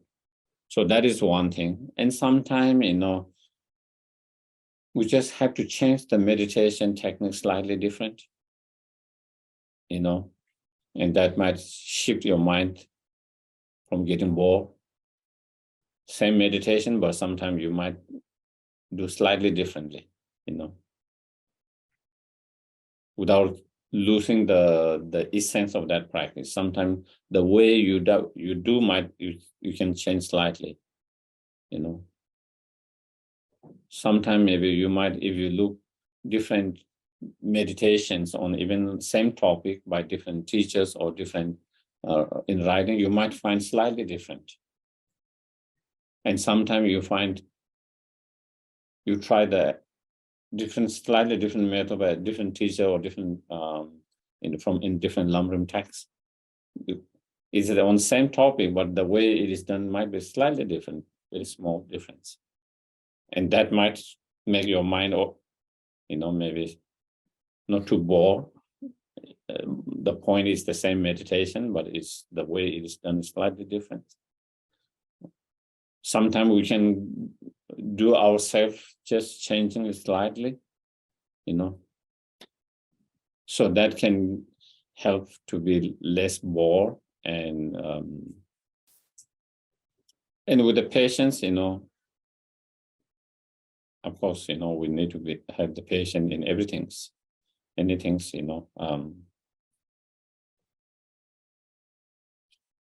we shouldn't be kind of, looking for immediate kind of result. Instead, we look for long-term result, sometimes, when your expectations, sometimes we have strong expectations and that become obstacles.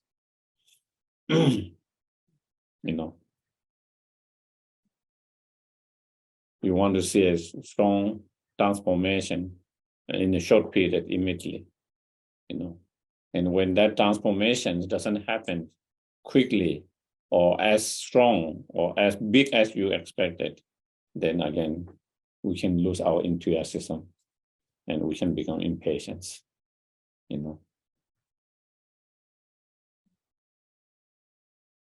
That is why in meditations, always don't have any expectation. Just do the practice, that's all. Without any expectation, just do the practice, that is all. You enjoy more. You enjoy the practice more without any expectations. Also, it leads to less disappointment. And also it doesn't lead you to lose the enthusiasm. We lose the enthusiasm because I'm expecting some result and it's not happening, then my enthusiasm gone because of that expectation. But no expectation, just because you enjoy doing that, not for any outcome result, but because you enjoy doing it. And when you enjoy and when you practice, the outcome will be there, whether you want or not, whether you expect or not.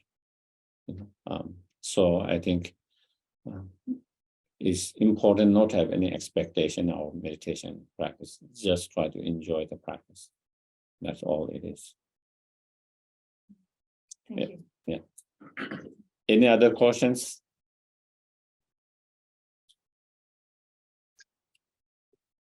Still, I do have a question, Keshava, but I didn't want to take up too much of the time. no, please. So part of my job is being with people when they die.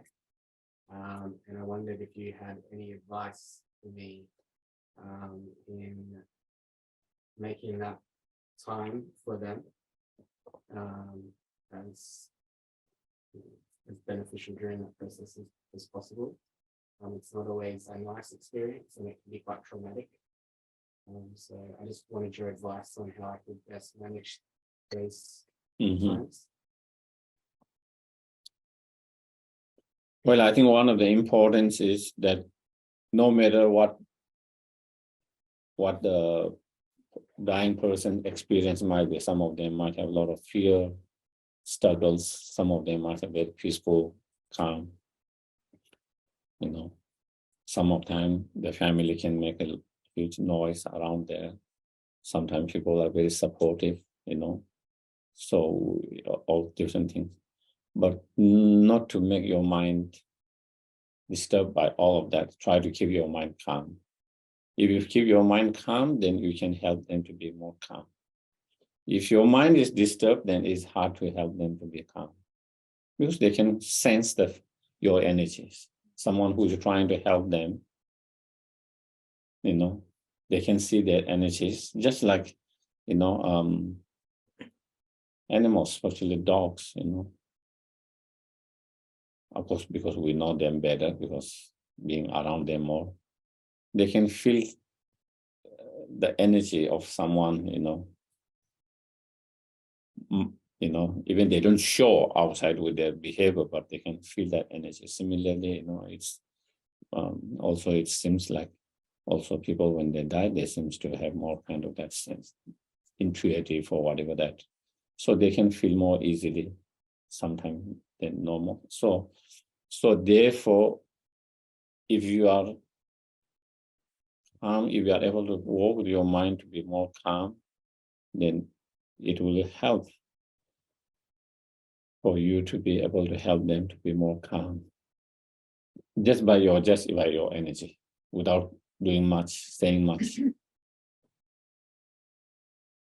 Just like there are certain people, when you are around them, you feel at ease and calm. They don't have to say anything, they don't have to do anything. Just you feel calm and peaceful there. On the other hand, there are certain individuals, even they don't say anything, they don't do anything, but somehow you feel that energy of, kind of agitations, somehow you cannot feel calm and peace. And so therefore, creating that, trying to not let those affect you and how to keep yourself more calm, peaceful. And then on the basis of that calm, peaceful, I guess maybe there are many different ways that we might be able to help, Again, it might be different to different people's, different, but one of the most thing is, calm and trying to be kind, compassionate, So whatever that might be, sometime through words, sometime physically, just holding their hands or just, in certain ways, So again, individually we have to walk and see how they react, how they feel it. Sometimes maybe, you will understand, feel that how they are reacting, how they are responding according to that, what to do, what not to do. You will get some, whether you should say something, shouldn't say something, whether you should something, whether you should hold hand or not hold hand. All of that, there is, I think, is one-to-one case. I don't think everyone's a different situation, but I think one of the most important is keep yourself calm, and then feel that kind, compassionate, trying to send that compassion energy And in your mind, you can send, your compassionate white light energies, them to feel calm and peaceful and to have positive, and then of course, if there are other ways that if they are open, responsive, then maybe we might encourage them to have positive thoughts, positive minds, or help them to calm down their mind, maybe asking them to just watch on their breath. Maybe some of them might be responsive and willing to do that. Some might not be responsive, and then you don't have to do that, or encouraging, sometimes depending on individual. You're a Dharma practitioner, you encourage whatever them practice. If they believe in some other spiritual path, you encourage them something that can help their mind be more positive, and if it is someone else who doesn't believe in, again, trying to have more positive and calm mind, if we can help. If not, then basically we just try to keep ourselves calm and do what we need to do, so it depends from most important is that one, I think, that your own calm mind and then the compassionate mind.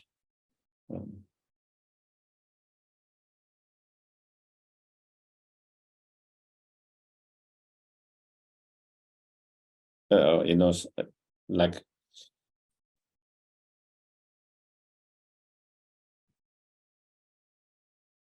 when my father was in the hospital, before he died, and then, especially after he came out of the surgery, I think maybe because of some of the medicine effect, he was having a difficulty with sleeping sometime. And so when my brothers asked him, and he said he was saying he was having the difficulty of sleeping, then, they remind him to recite the mantras or morning, because that's what he does all the time. And then he started doing the practice. So someone just remind them. Sometimes they forget because maybe they're under the medicine, and so they cannot remember clearly the effect of that medicine or something. Then someone reminding of their practice that they are familiar with, that they feel connected, that practice that they have been doing for a long time, and then suddenly they start doing that. And so that is kind of, so again, it depends on individual, what kind of faith, what kind of practice, and all of that. So again, encouraging them, reminding them again. And so again, that can be helpful too. Yeah. Thank you. Yeah. Okay. So we'll have a break, and then then we meet again at 2:30. 2:30. Changju Semjo Rembo Che Mage Pana Ge Gyu Che Jawa Nyamba Mepa Ponde Pondu. Okay, thank you. Yes.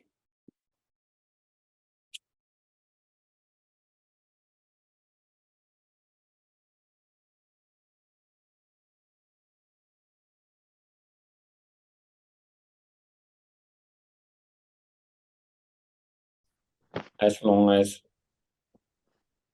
we are not free from the delusion and karma, definitely it's better, but still we are not free from the problems. We are not free from the sufferings. Still we have to experience, It's just like, someone who is rich and someone who is poor, Poor has their own struggles.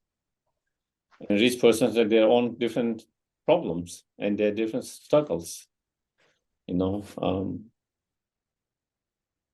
Someone who has not so great health, they struggles physically. But someone who has a good health, sometimes physical good health, that they struggle mentally. So again, it doesn't end. the suffering, the struggle, the problems.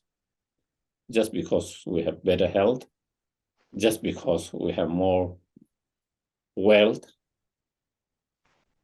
or other things, external conditions. Just by having a better external conditions, it doesn't kind of really get rid of all the problem and the suffering, the pains,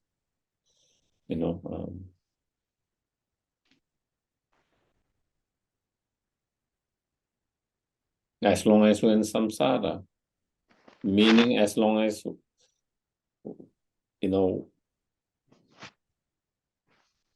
we are being under the influence and control of the delusion karma, then,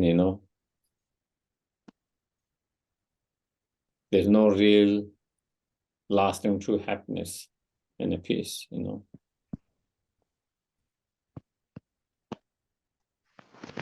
sometimes you see in the world,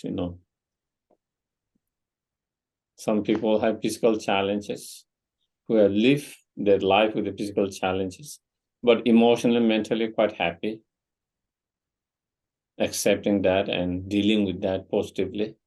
And then we see some other people who have physically very good health, but so unhappy, so complaining all the time, so unhappy about life.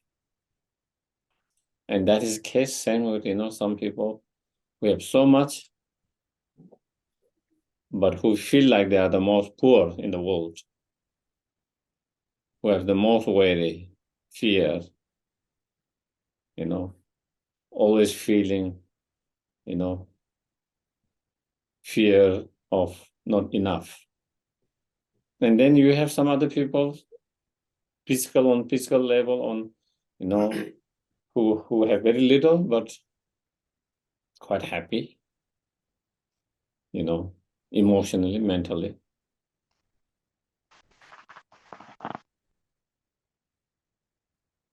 So the point is, the less delusion we have, the less we suffer, the less painful it is. The more delusion we have, the more stronger delusion we have, regardless of what your external conditions are, you suffer more. And that is nothing complicating philosophy. It is our experience. It's our experience. It's the experience of everyone.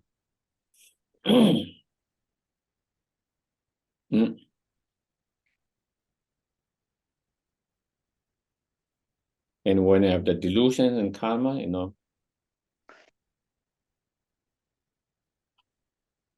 things can change anytime, any moment. So uncertain. You are healthy now, that could change in 5 minutes, in 1 hour,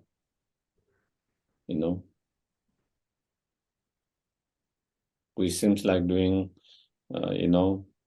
well, in our relationship, in any kind of relationship, Whether it's a children, parent, whether it's between friends, whether it's between partners, or sometimes even, teachers, students.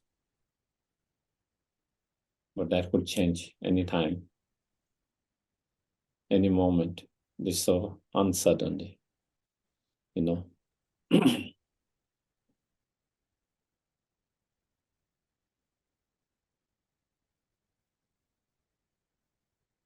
Financially, we feel very secure, feel like everything is under control, and that could also change.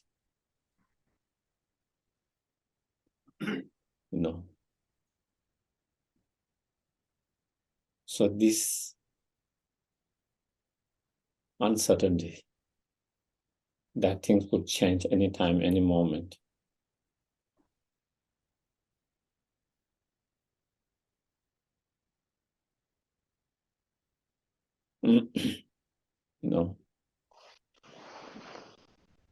And constant kind of fear of the possibility of that change is a pain. having to live with all kind of fear that things could get wrong, could get bad.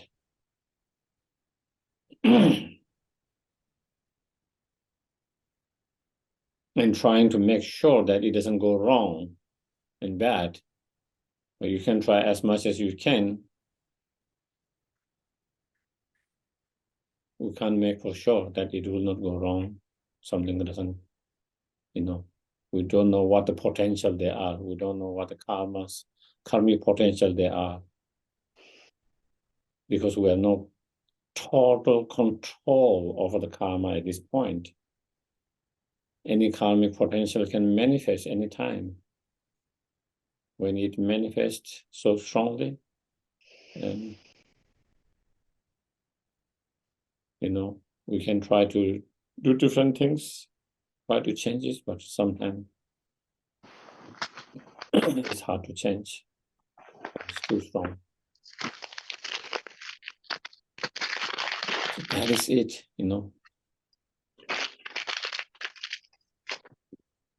Our experience or our life or our rebirth being under the control of some force that is the karmic force. On top of that, then the delusions, that is where, as long as we are under those two control, then there's no real peace and happiness. Whatever small comfort, whatever small peace that we feel at the moment seems to be very temporary, not lasting.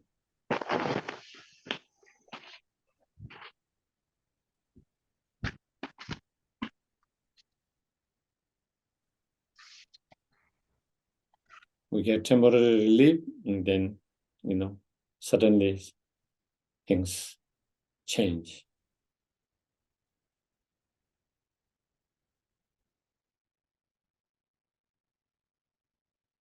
And that is what we call samsara. Samsara. Samsara means imperfections. Samsara means problems, sufferings. Samsara means,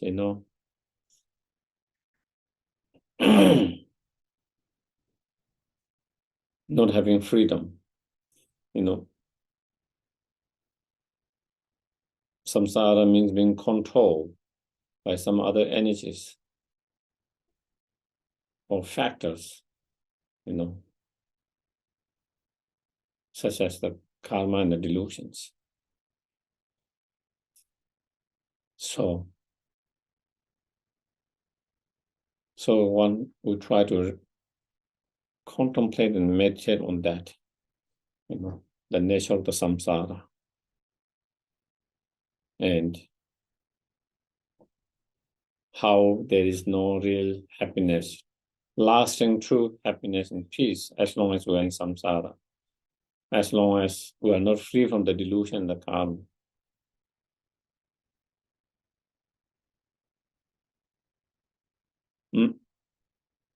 Through that contemplation and through that understanding and awareness, we try to develop a strong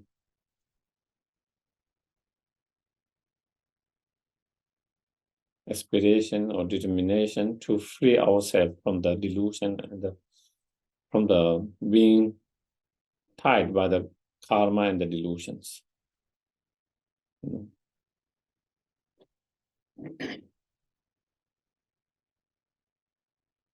And then trying to destroy the karma and the delusions. And in order to destroy the karma, then eventually we have to destroy the delusions. Because even we purify all the karma through different practice purification, even we have been able to be successful in being able to purify all the karma. As long as you're delusion, you will continue to create the new karma. It's almost no end. You clean up everything, and by tomorrow again, the leaves fall down. And you clean up everything tomorrow, again next day, it falls. Until we get rid of those delusions. Once we get rid of delusions, then we don't create more negative karma.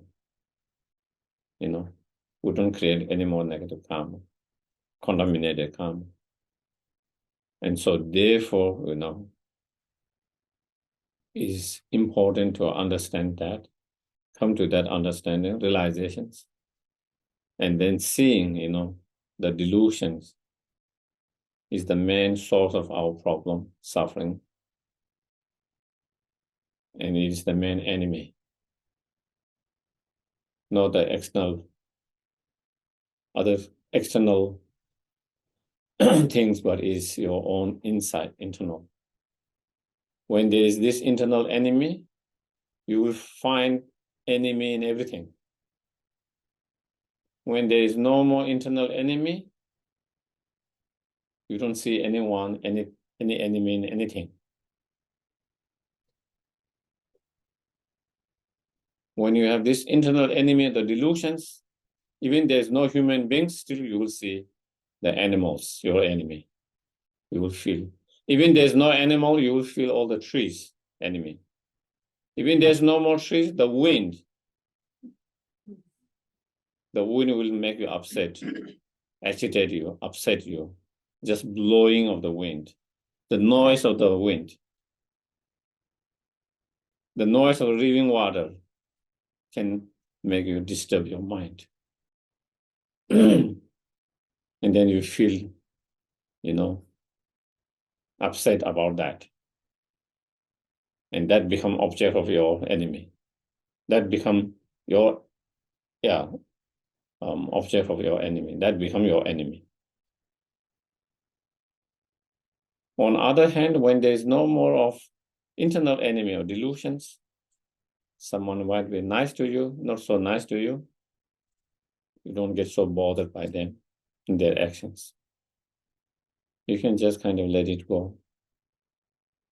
It's just like, breeze comes, it's a little bit uncomfortable, and just you are able to just let it go and not hold on that. Make it disturb your mind.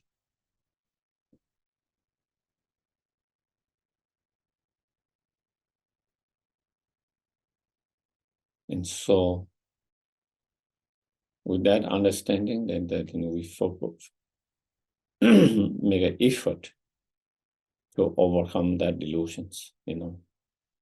By overcoming the delusions, then we can overcome the contaminated karma and negative karma created by that delusions. And by overcoming that karma, there's no more samsara rebirth. And when there's no more samsara rebirth, then there's no more samsara, there's no more suffering because of such rebirth. Then we don't have to go continuously, endlessly, taking rebirth, aging, sickness, death, and all others that come in between. Then we can end that. And the only way to end samsara rebirth is by stopping the cause that gives to such samsara rebirth, which is the contaminated karma. And the way to stop that creating more contaminated karma is by destroying the delusions. And until we destroy this internal enemy of the delusions,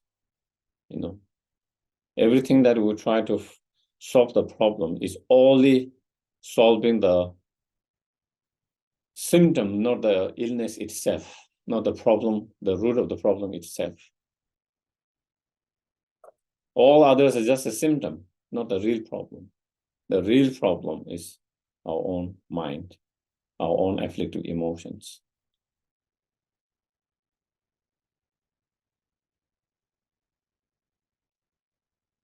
When our mind is unhappy, when our mind is disturbed, everything's appear negative. Warm weather will appear negative. Someone smiling at you with a compassion can appear very bad, negative to you. Someone trying to help you, it can appear very bad to you. Everything you feel negative. No matter how kind and nice someone try to do to you, instead of feeling their kindness and appreciation of that, it feels something negative that disturbs you. Feel like someone is trying to take advantage of you. Feel like someone is trying to, how can he or she be so nice to me? He or she must be having some negative thoughts. You know, he or she must be trying to get something from me. How can he be so nice to me? Can't be. It's that kind of thought. Do you get it? Even when someone is trying to really be nice, kind, show compassion, because of our negative thoughts, negative mind, that's how we feel it. That's how we feel it. So you receive, from everything, you receive negative energy.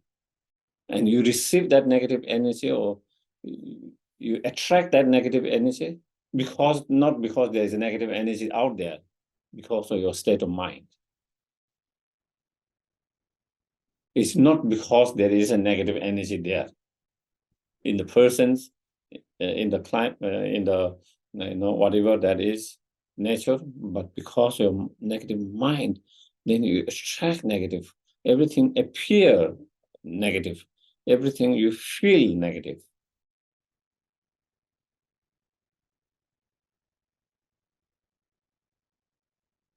That is,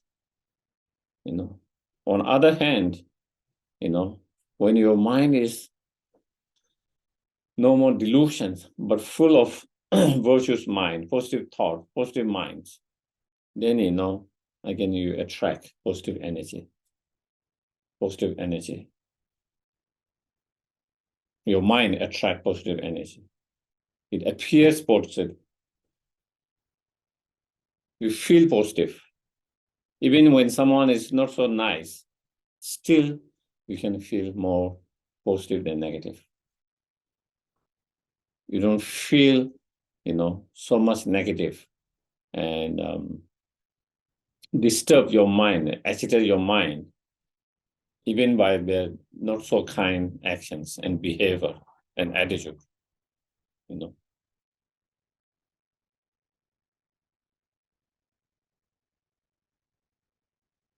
So that is where our experience, whether it's a pleasant experience or unpleasant experience, is created by our own mind. When you have negative mind, that negative mind creates those unpleasant experiences. On the other hand, when you have positive minds, it creates positive, pleasant experiences, attract positive experiences.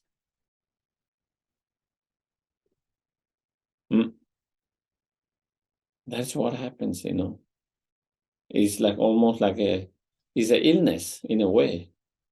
Sometimes people have certain illness, whatever that illness, maybe depression, very strong depression, or some other kind of illness. Then even people talking between themselves, they feel like they are talking about them. People smiling, they feel like they're smiling because of them. Laughing there, people feel like they are laughing about them because of your illness. That's how you feel. Similarly, that is how, when you have strong delusion, that is also how we feel it. You attract that, when we have strong delusions, that is how similarly, that is, so therefore, you cannot find, no matter what you do, no matter, you think it is this place, you move to another place. The problem, it doesn't end there. You think it's the other person's. your partner, you change the partner, the problem doesn't end there. Still same problems. You change the job, you think it's the job, still, the problem is still there. So you can try to change all these external conditions, but if you don't change your mind, if we don't work with our mind, if we don't change our mind, the problem is not going to end there. The problem will continue to manifest.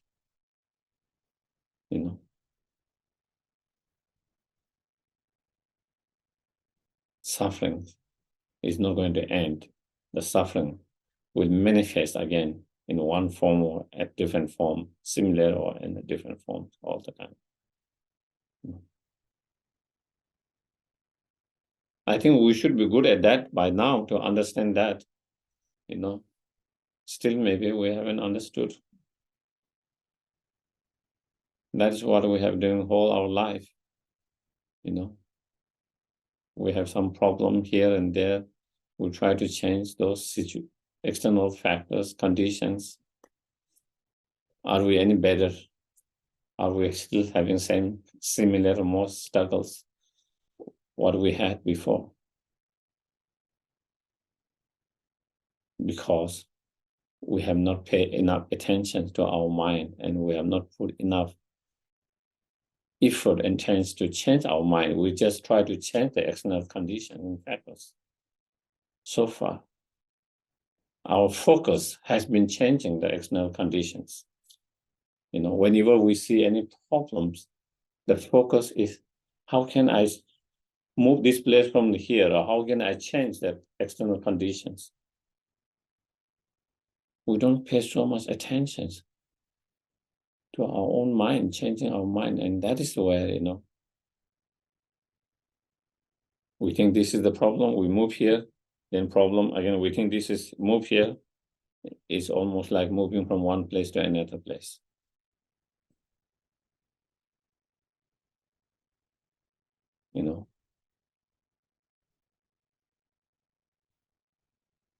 That is the, that's the understanding that is very important, really understanding where the real enemy is, what the real enemy is, who is the real enemy, It's our own delusion, the worst enemy. The worst enemy.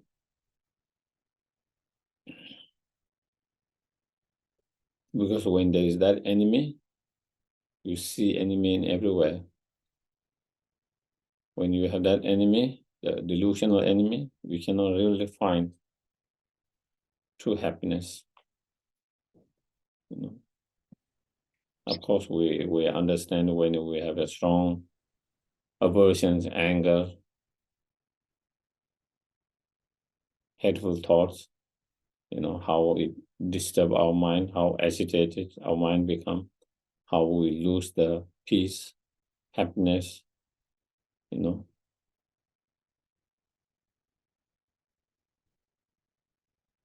make our life and ourselves miserable due to those kind of emotions.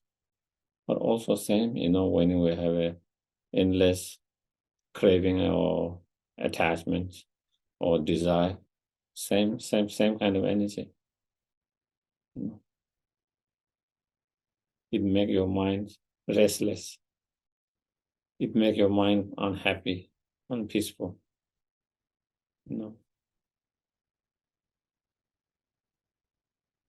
Always unhappy and dissatisfied all the time. Always feel like, my life will be much better and happier and better and happy if I could have that one. And there's no end to that one. It's like you keep on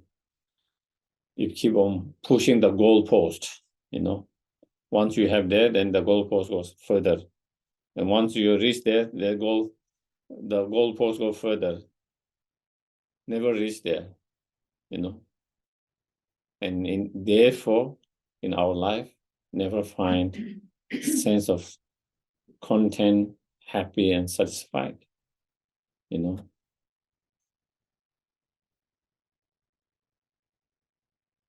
From outside, it can never give you true satisfaction. Satisfaction, sense of happiness, content has to come from within.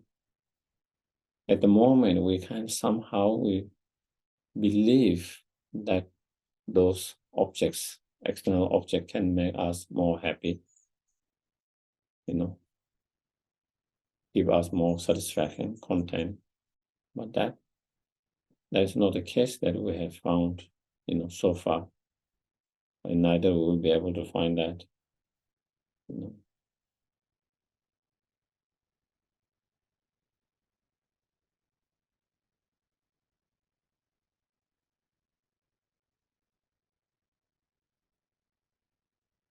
And we just have to look our own life. Of course, there are so many to look around us, but even in our life,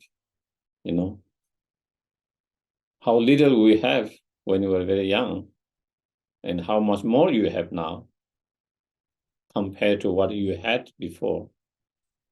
When you were going to school, universities, maybe probably you didn't have much, anything. You didn't own hardly anything. Relatively compared to that, probably you have car now. Some of us, we have house. Some of them more than that. Some savings.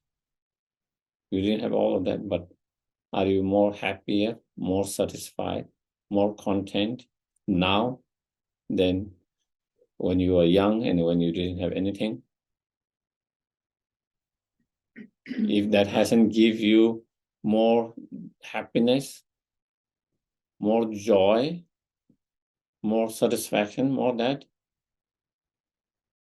then what is guaranteed that if we can find everything that we wish for now, that will make you more happy? This is just illusions, hallucinations,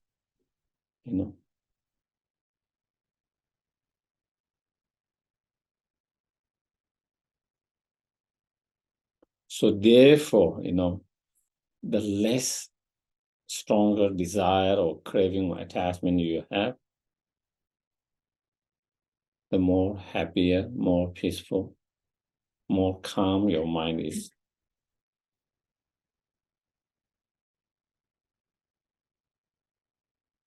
The more and more stronger, craving, desire, attachment you have, the more unhappy your life, your mind, the more miserable, more dissatisfied you feel. So it's clear, happiness, inner peace and inner happiness really doesn't come from outside. Really. While we know to some extent intellectually, but we still kind of follow that, still believe that is the case, and keep on doing that. Because again, we understood intellectually, but we haven't understood it experientially on more profound level.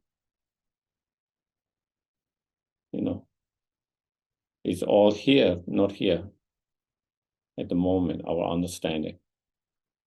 And so therefore, in order to have understanding from more profound and depth level, the experience, then, we need to contemplate, meditate more on this subject, more on this topic. The more you contemplate, the more you meditate, the more you reflect, then slowly you started to have that understanding, that awareness, that realizations, not on the backside of your mind, but being aware of that all the time.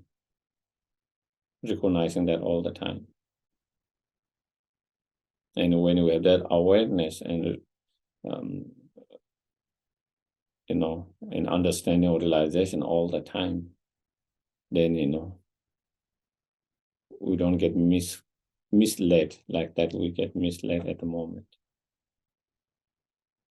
The belief that our life will be better, more happier, if we have those external conditions and factors.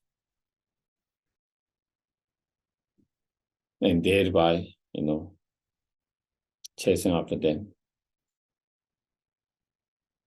And thereby, at the end, again, being more disappointed. You chase after them and then putting all the effort, going through all the sweat, hardship, and only to find out it was just a disappointment. It was not the case. And kind of, disappointing. All the expectations, hope have been crashed. We put all the hardship, all the sweat and everything to get that believing that is going to make a difference, change our life, to make us more happy and satisfied, but to find out that wasn't the case.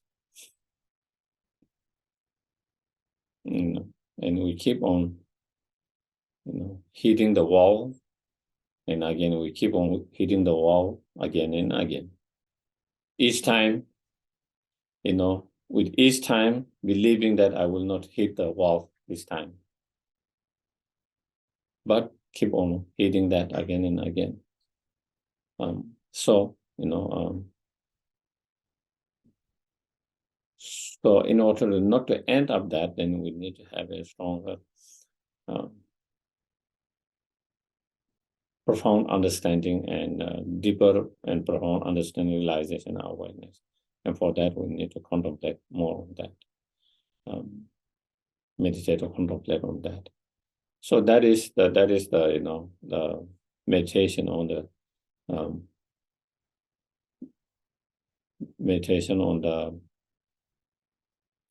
little scope, the nature of samsara, how as long as we are samsara, how we can never find true inner peace and happiness, and how the nature of samsara is suffering. And the reasons, why there's no real happiness and peace, and why there is always suffering, is because of the karma and the delusions. Because of that cause, that particular cause, because it's the result of that particular cause.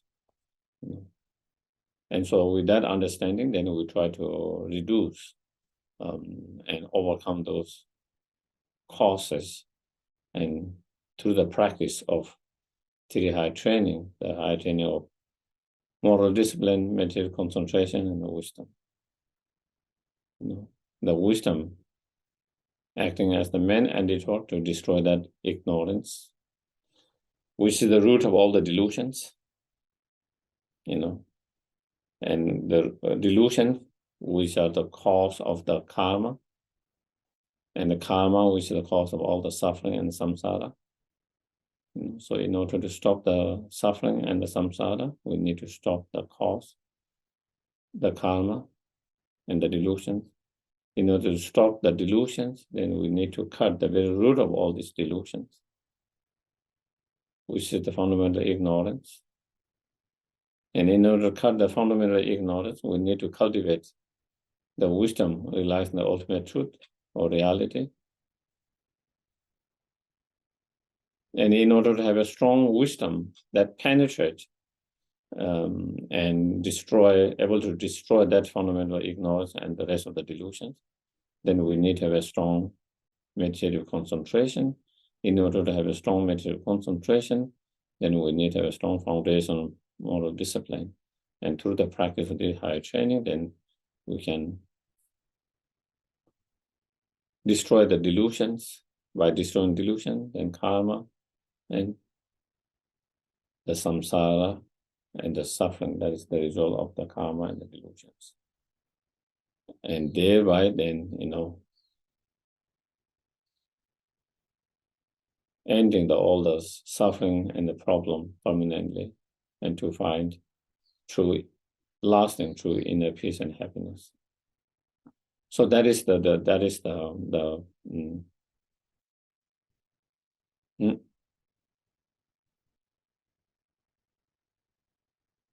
so that is the main kind of the main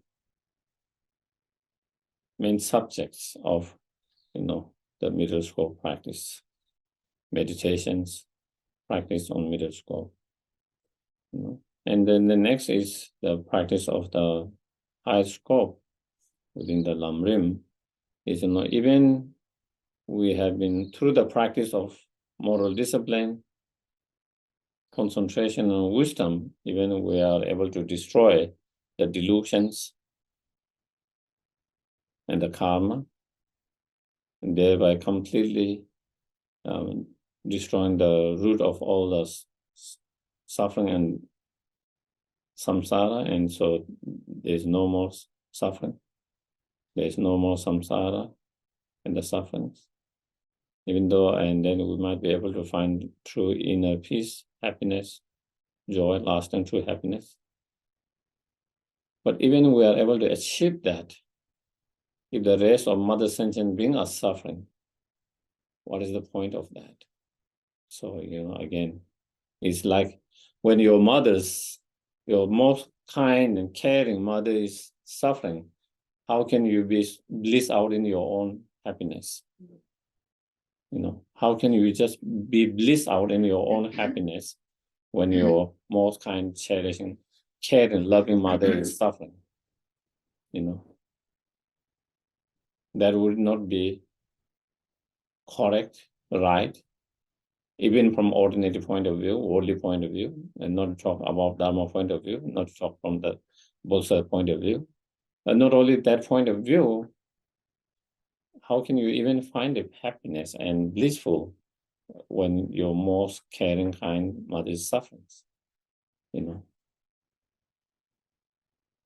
And so therefore,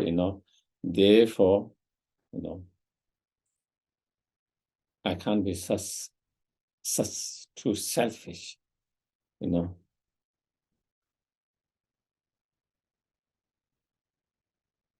just always concerned with just only my happiness, and totally neglect and ignore the well-being of my mother sentient beings, and therefore, I must, try to work for the benefit of mother sentient beings. So through that, then you cultivate, the bodhicitta mind. First, starting with loving kindness, compassion, and then bodhicitta mind. So first, trying to develop the compassion and loving kindness, by understanding and feeling the pain and suffering of others. And through understanding and feeling the pain and suffering of others, mother sentient beings, then trying to generate a strong wish to liberate them from suffering and cause of sufferings, and wishing them to have happiness, cause of happiness. And in order to do that, by seeing the need to achieve our highest potential fully awakened state, because when we ourselves are in samsara, and under the delusions and karma, we cannot really help them in a beneficial way. And so then the wish to achieve fully enlightened state for the benefit of all sentient beings arises. And that's the bodhicitta mind. So cultivating the bodhicitta mind.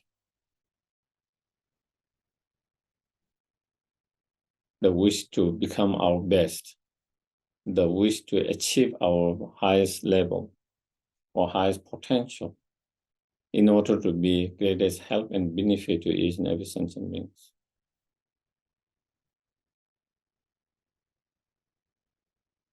And that is the highest level altruistic intention or attitude,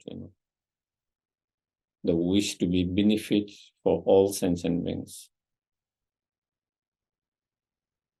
Each and every sentient being, the wish to free each and every sentient being from all their suffering and cause of suffering. And the wish to lead them to ultimate happiness. And in order to do that, the wish to achieve the fully enlightened, fully enlightened or fully awakened state. So that is the bodhicitta mind.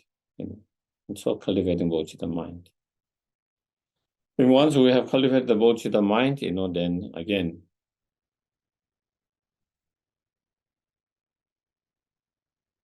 having that kind of mind attitude is wonderful. To have loving kindness, compassion, bodhicitta mind is wonderful. It's incredible, powerful, wonderful. But,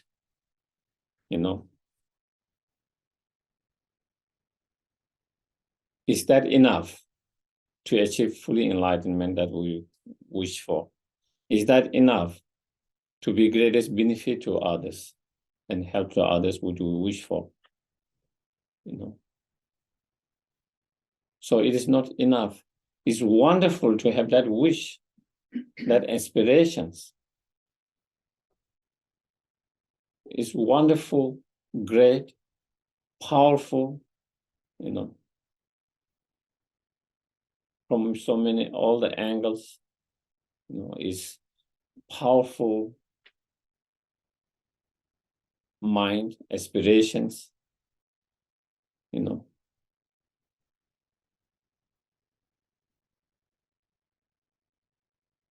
But just by that thought itself, just by that aspiration itself of the bodhicitta,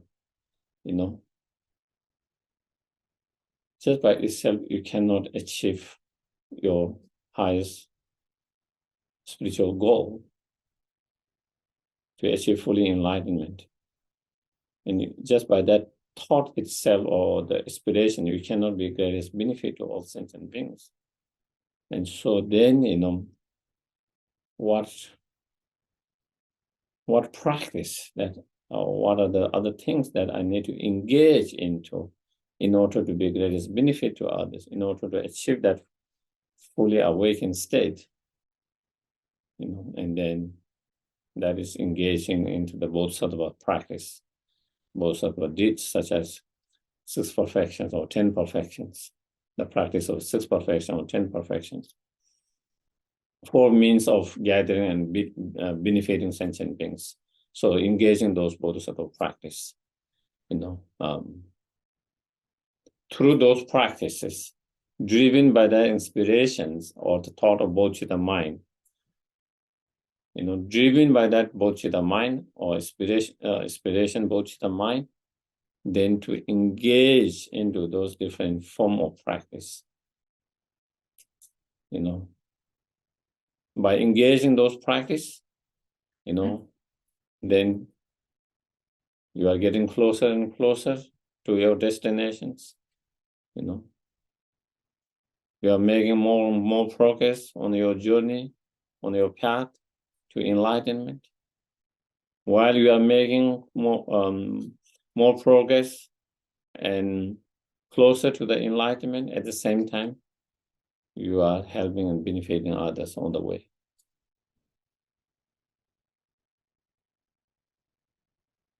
Through your practice of generosity,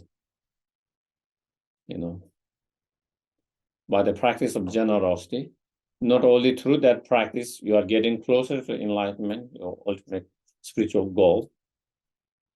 Not only you are making progress on your spiritual path, but you are also being able to help and benefit others at the same time. So you are already starting to be help and benefit to others through that practice. Not only you are helping and benefiting them now in whatever small help we are able to do through that practice of generosity, to reduce someone's suffering, pain, little bit, even it is very small, through your practice, not only you are able to reduce someone's pain, problem a little bit, and be little help, but also you are, with that practice, you are training your mind, become more stronger and stronger,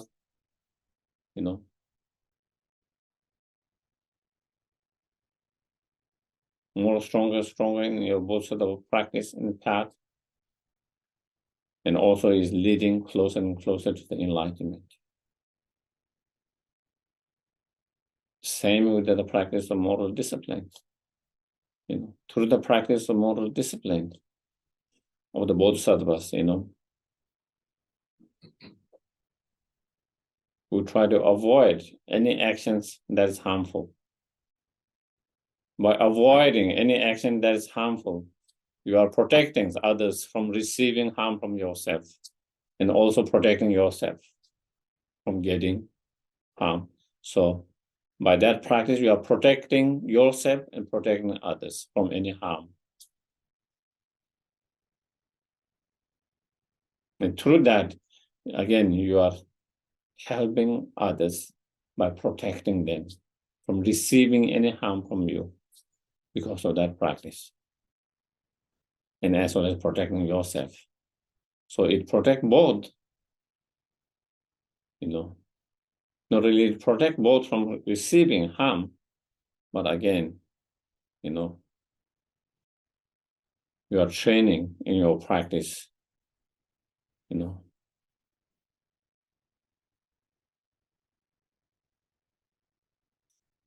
your mind to create better foundations to other practices, make your mind more suitable to growth of the other spiritual realizations. And again, leading yourself closer and closer to the enlightenment, making more and more progress on your path of the journey, spiritual journey, That is the same with the practice of, patience.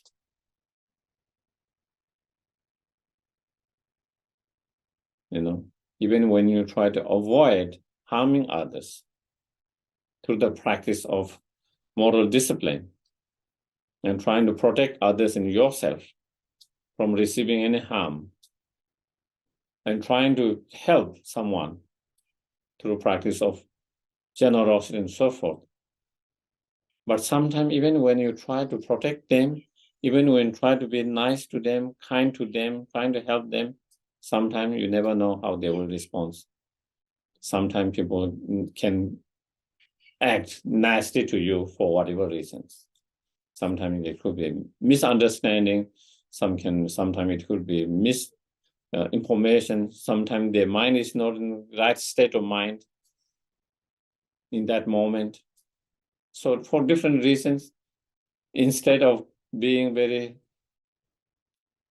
grateful, appreciative of you trying to protect them, trying to be nice to them, they can start attacking you, accusing you, criticizing you, insulting you,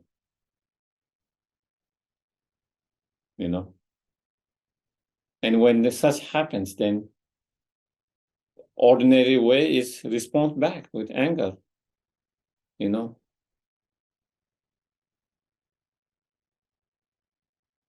Ordinary way of responding is anger, Here I'm trying to help you, trying to be nice, and then you are actually accusing me, you are actually insulting me, you are actually trying to hurt me. It's natural for ordinary beings to get upset with that. And with that upset, we engage in certain action that harm them and ourselves. But then when through the practice of patience, even when we're trying to help and benefit through practice of generosity and moral discipline, and even when they respond negatively in that way, not allowing our mind to be disturbed, agitated, and negative, and upset and angry. Thereby, through the practice of patience and not allowing to be upset, angry, and agitated.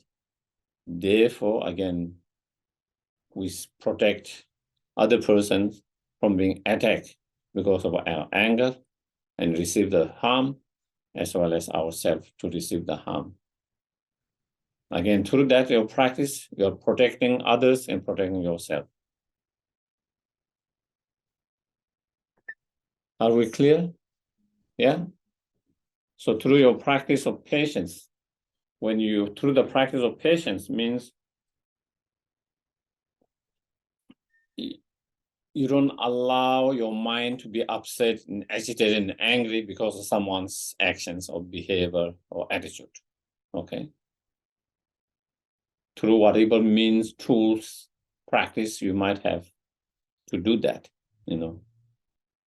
Different people might have different tools, meditation and practice to deal with that, not allowing their mind to be so upset and agitated, you know. Some people might use different form of analytical meditation. Some people might use mindfulness meditation. Some people might use different, some kind of Vajrayana practices. So whatever different practice method or tools you have, but basically, not allowing your mind to be agitated, upset, and angry. That's what it is. Patience, that's what it is. Not having negative thoughts and disturbed and agitated by that. And when you are able to do that, then when you don't have negative thoughts, negative feelings, and those kinds such as anger towards others, then you will not hurt and harm them. On the other hand, if I get upset and angry, there's much more chances of me being engaged in something hurtful and harmful actions. So thereby we are able to stop someone from receiving any kind of harm from yourself, and also protect yourself. Not only protect others, protect yourself. So you are helping others, you are helping yourself. You are protecting others, you are protecting yourself. Not only through that practice, you are protecting others, protecting yourself. Again, with that practice of patience, you create better, stronger, better state of mind to feel love and compassion for all sentient beings all the time. You create better foundation to not lose your love and compassions. Because, if you don't have patience and if your mind get disturbed, agitated, and angry, you could lose love and compassion for someone. Even you have love and compassion before, once your mind get upset and angry, then you lose your feeling of compassion and loving kindness to that person.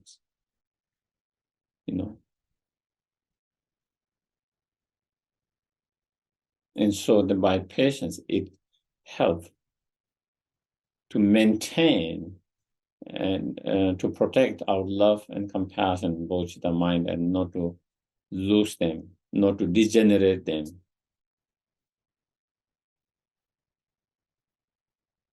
So it supports that inner practice.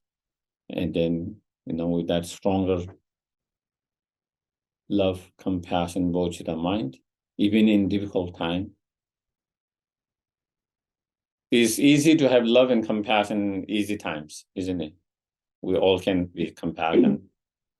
If you all are nice to me, I can be compassionate to you all the time. Okay. If you want me to be compassionate to you, be nice to me all the time. Okay. Please be kind to me. Okay. Nice to me. Then I can be kind and compassionate to you without any hardship, without having to put any meditation, without having to do any meditation, without having to put any hardship. I can still be very kind and compassionate because everyone is so nice, so kind. It is to be able to keep love and compassion even in the most difficult time, when people are not nice, when other is not nice, when other is not kind, that is the way it comes. That's where you have to really practice. That is where your practice, you have to put in practice. That is the only way you can not lose love and compassion, because it doesn't come naturally to us, ordinary beings. It doesn't come naturally to us unless we put effort and practice. And so that is where, to be able to keep love and compassion, even in those situations and time when others are not so kind and compassion, caring, And what makes out us not to lose those love and compassion, those difficult times, is our practice of patience. If you have practice of patience, then you will not lose that love and compassion. If you don't have practice of patience, then you lose your mind get upset and angry, and you lose the love and compassion in that moment, in that time.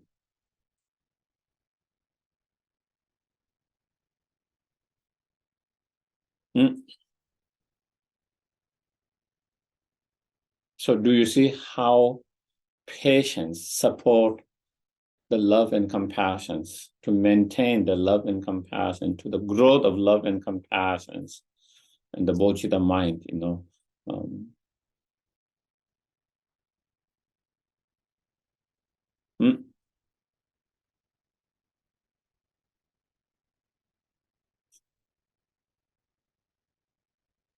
Then, put the practice of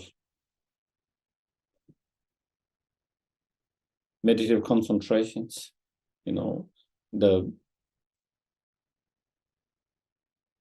stronger meditative concentration you have, the more stronger mindful practice you have, more stronger meditative concentration you have, the better ability you have, to quiet all these negative thoughts, negative feelings, emotions,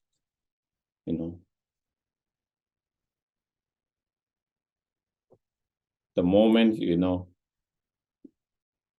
arising any of those negative feelings, such as, anger, hateful feelings, ill will feelings, bitter feelings to others, whatever negative feelings we have, with the, if you have a strong practice of meditative concentration, then you go in deep meditation on that concentration or whatever, and then, it's like, the muddy water that has been shaken and disturbed, then you make them sink all the dirt without shaking them, and so that dirt doesn't arise and disturb your minds. So you have better ability to do that through that practice. And by having that ability not to allow those negative thoughts to be too active and manifesting and arising of that, then again, you become more calm, peaceful, more gentle, less aggressive, less violent. And through being less aggressive, less violent, more calm, peaceful, you don't hurt and harm others. You hurt and harm others less. You don't hurt and harm others.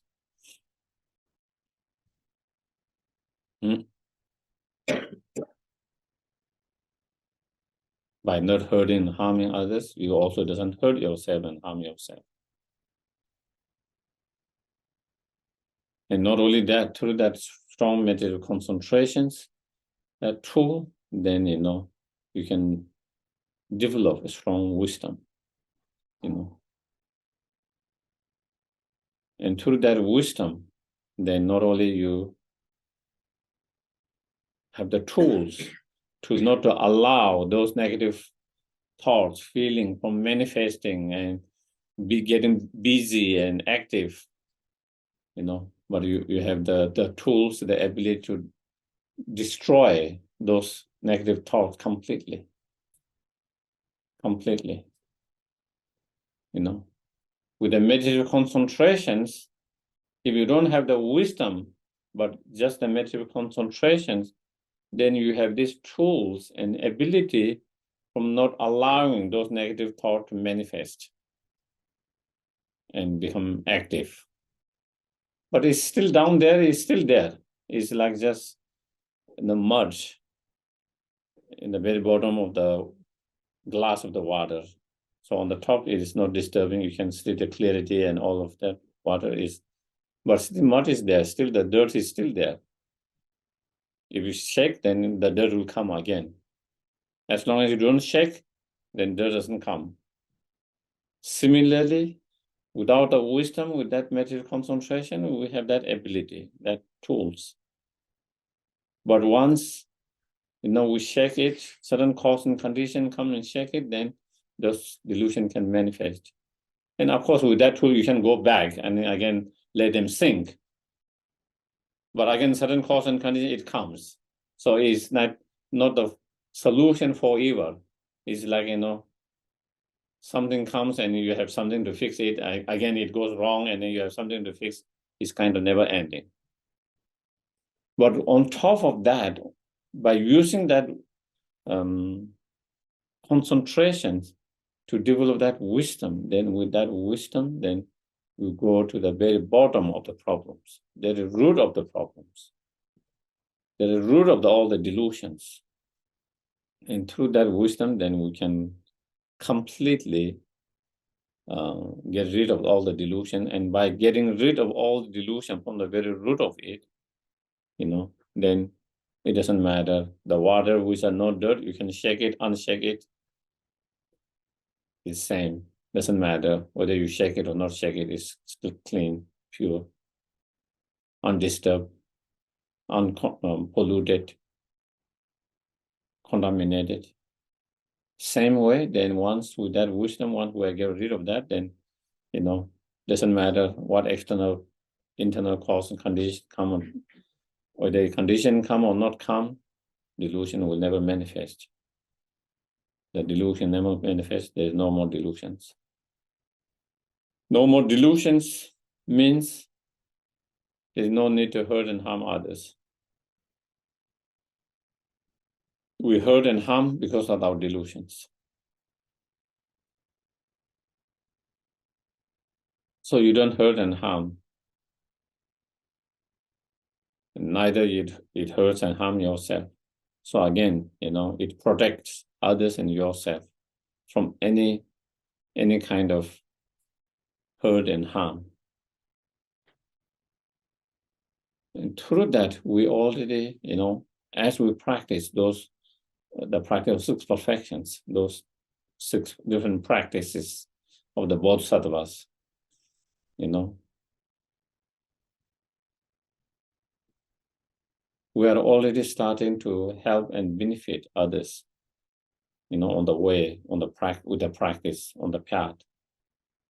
While we are helping and benefiting them, we are receiving the help and benefit ourselves, making our practice stronger and stronger, making our virtuous mind or the spiritual path and realization more powerful and more powerful, more stronger, more powerful, and making more progress and getting closer and closer to enlightenment, and, you know, finally achieving the fully enlightenment, so that we can be not only small benefit, but to be greatest benefit, you know, not only for some, but for all, not only sometime, but all the time. At the moment, when you are trying to be help and benefit to others, we can help and benefit others some, but not everyone. And we are able to help and benefit sometime, but not all the time. We are able to help and benefit in some area, but we are able to help and benefit in all the areas. But once we achieve fully enlightenment, then we'll be able to benefit and help. Highest benefit and highest level of help. Not only sometime, all the time, 24 hours, every second, every moment. And to each and every sentient beings. And not small help and benefit individual, but greatest help benefit. So I think we will have a break, 10 minutes. Okay.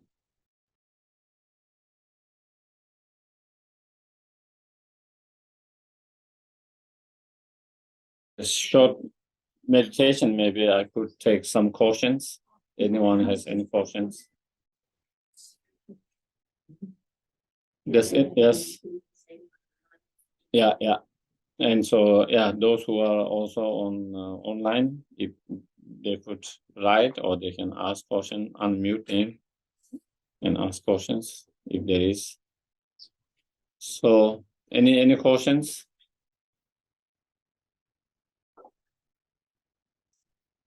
Yes, please. So when you look back on your life and see that, it's maybe you've been angry or you have behaved terrifically, how do you deal with the remorse and regret and go forward?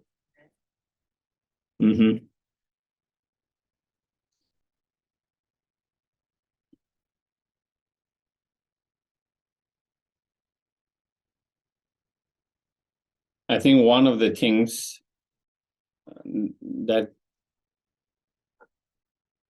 when we are dealing with remorse or regret for something that we have done in the past, knowingly, unknowingly, which we don't feel good about it. One thing is important. While we regret whatever mistake that we might have made it,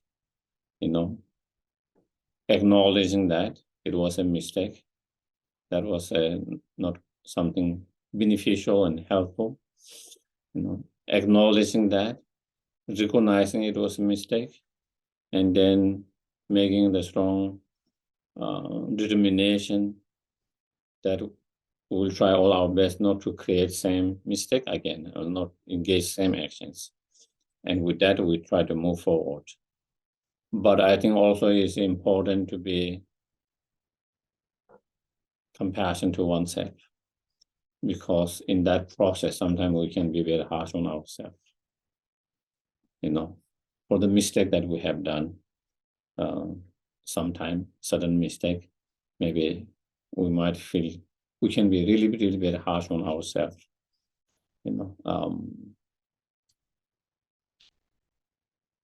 So, being compassionate, oneself knowing that, we are not accepting that we are unenlightened beings. We are still in samsara. We still have the delusions. We are not fully enlightened. And when you are not enlightened, everyone makes mistakes. Every unenlightened makes mistakes. Not because they want to make mistakes, but because they are unenlightened. It's just like children who doesn't know certain things. They do certain things that because they don't know. And sometimes, maybe even they have been taught, maybe, at that moment they forget about it. It's something that they are learning for the first time or second time, third time. They are still not so familiar with that, even though they have been taught, explained a few times. So we understand that is part of them because they don't know or they don't fully know and they are still learning. So it's easy for us to forgive let it go and not to hold on and to be too harsh. And that is same how we treat ourselves and others, with compassion, with the soft, you know. So I think that part also is important, I feel. I think especially for the Westerners, seems like, you know, they can be quite harsh on themselves. And that doesn't help. That doesn't help. That makes things, you know, so that is another factor. I think another important factors to bring that factor as well when we look back and not being too harsh and then the regret or remorse is just to, you know, be aware and acknowledging, and then with that awareness and acknowledgement, then, you know, we make strong resolution, determinations, not to create or not to make the same mistake as we'll try, even, you know, trying our best. Sometimes we make, but at least we can try our best not to do that, making that determination, and then not living in the past and move forward. You know, how can I do that? And so then purifications, if purification can be helpful to deal with some of the negative karma we might have created in the past.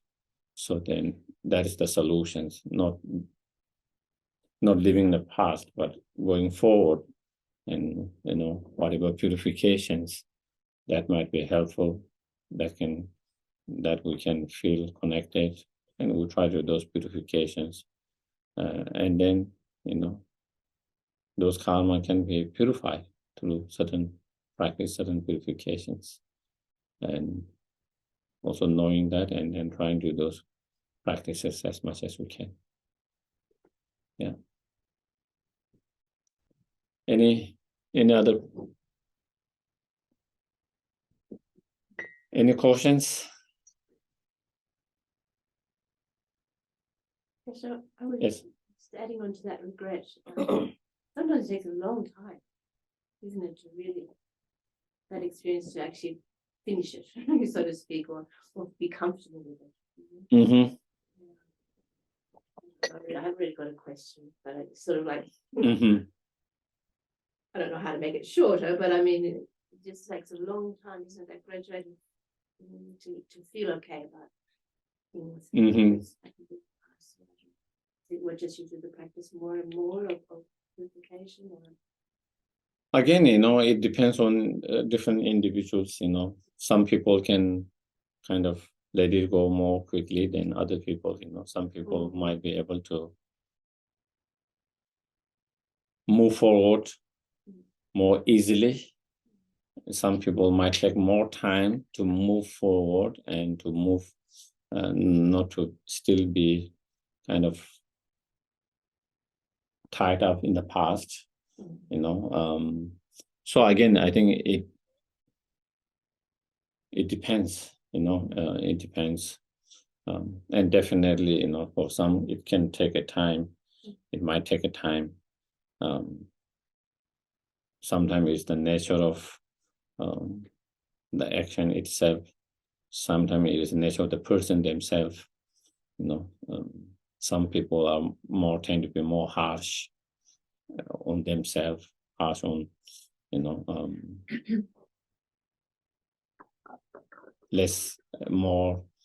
some people find more difficult to forgive themselves. Some people find more easy to forgive themselves. And vice also others, you know, some people find more easy to forgive others. Some people find more difficult to forgive others.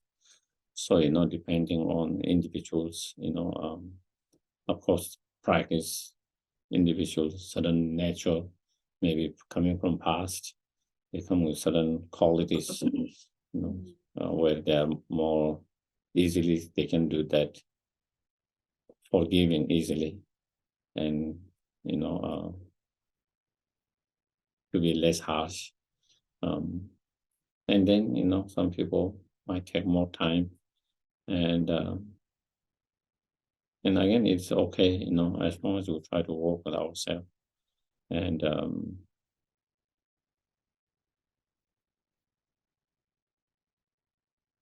yeah, again, it comes to the same kind of thing that we discussed this morning. Not to have too much expectations of, okay, by doing this meditation and practice that I might be able to let it go quickly. That could be another expectations. And again, when that doesn't happen, then maybe we might start to doubt our practice. We might start doubt ourselves. We might be disappointed with the practice. We might be disappointed ourselves. So all this can manifest again if we have too much expectations. But without much expectations, we just try to do the practice as much as we can, as much as it takes. Yeah.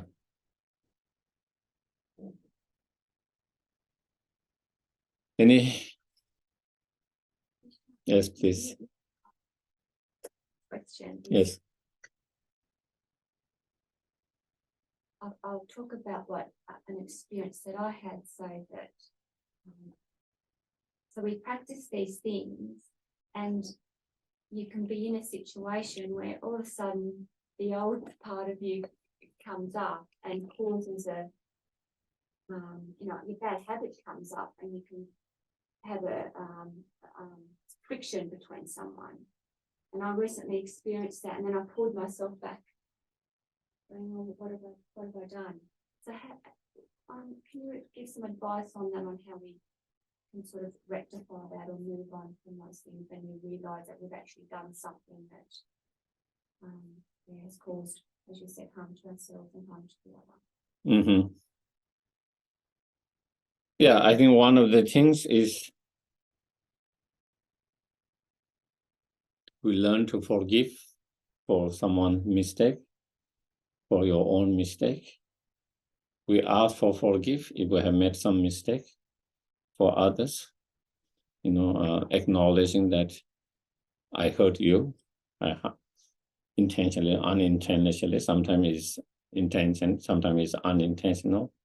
Sometimes because of sudden misunderstanding. Sometimes because delusion was so strong. Sometimes because our mind is not right state mind in that moment, and that kind of makes things happens and made us to do whatever we did that hurt and harm someone. So again, contemplating that and honestly looking at that, and then when it's required, asking for forgive, apologizing and forgiveness, and it is up to them whether they are willing to forgive or not. Even they don't accept to forgive, we don't hold on that. From our side, what we need to do is apologize and ask for forgiveness. That is what we try to do. If they choose to forgive and accept the apology, that is wonderful. We can solve the things and move things in better directions. For whatever reason, they are unable to accept the apology, unable to forgive, is their problem, it's not your problem. You have done what you need to be done, and then, they will have to take care of that themselves, how to deal with that themselves. And so sometimes, just doing that, of course, in many cases, when we sincerely apologize, sincerely ask for forgiveness, a lot of time people will do that. But sometimes maybe it takes people, it might not be so easy them to let it go so easily.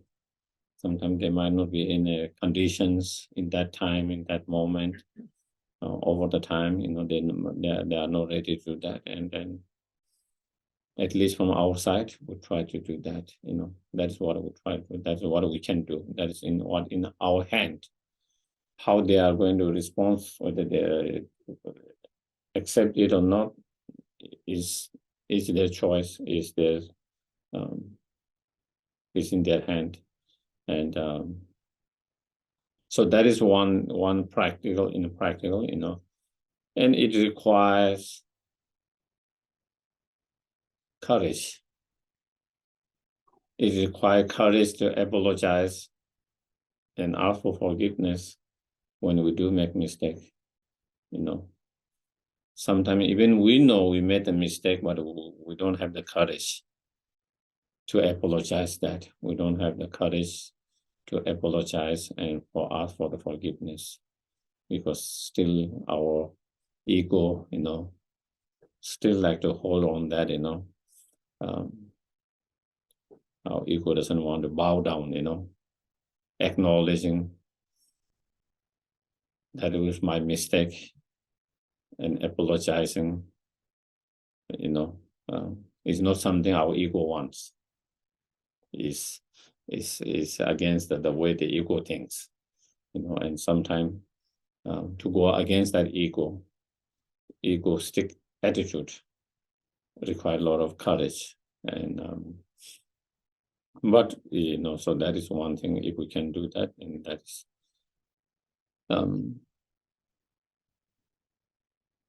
so on practical level, that was we try, and then on others, we try to be more mindful as much as possible. Sometimes we're not mindful in the moment, and then we go back to our old habits. If we are more mindful and if we're aware in that moment, maybe we might be able to catch up before it goes the old way of thinking or old way of doing, and then we might be able to stop from going further than that. But sometimes, the mindfulness, the awareness is not there in that moment. And then, we only come to realize that later when we have done everything. But if we have that awareness and mindful earlier, then maybe, we might not have taken that actions that we might regret later. But also,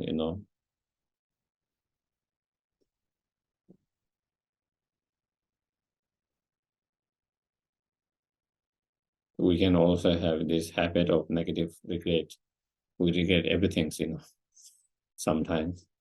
Even with the best intention, you do something, things doesn't go right, and then you start to regret everything.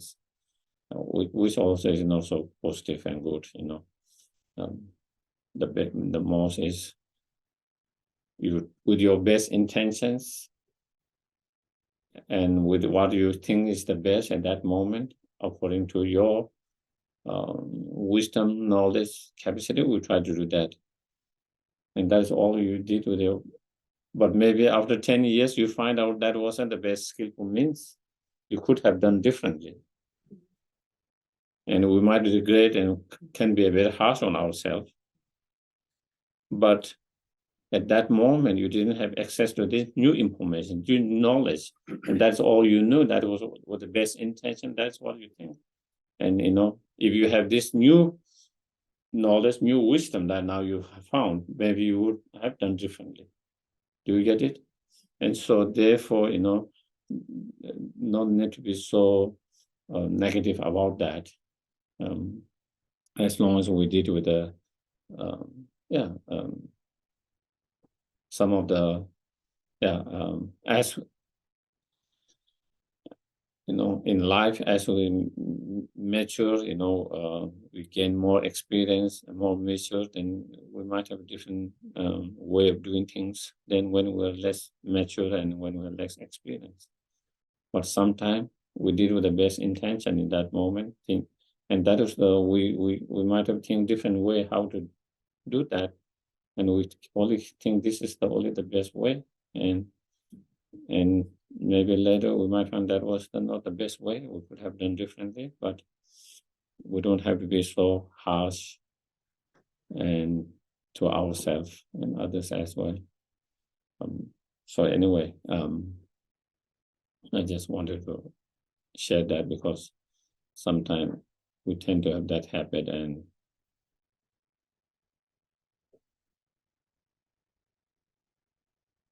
we get caught up in this kind of thoughts, then, everything you do, I could have done that. I could have done that. I could have, if something goes wrong, then all the time I could have done this. And you could have done everything and things can go not right,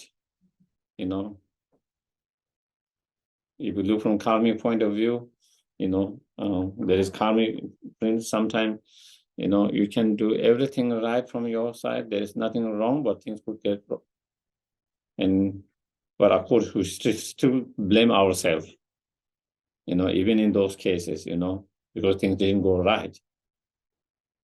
And then again, those are, I feel those are kind of unnecessary and not healthy,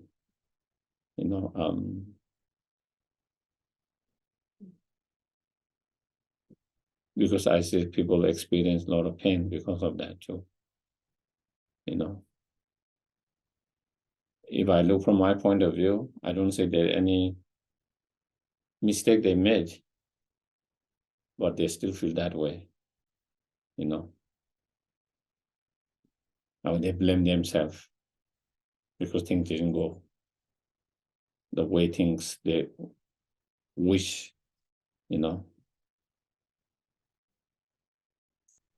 But just to give, someone, adapt their child, two child, different places, one child,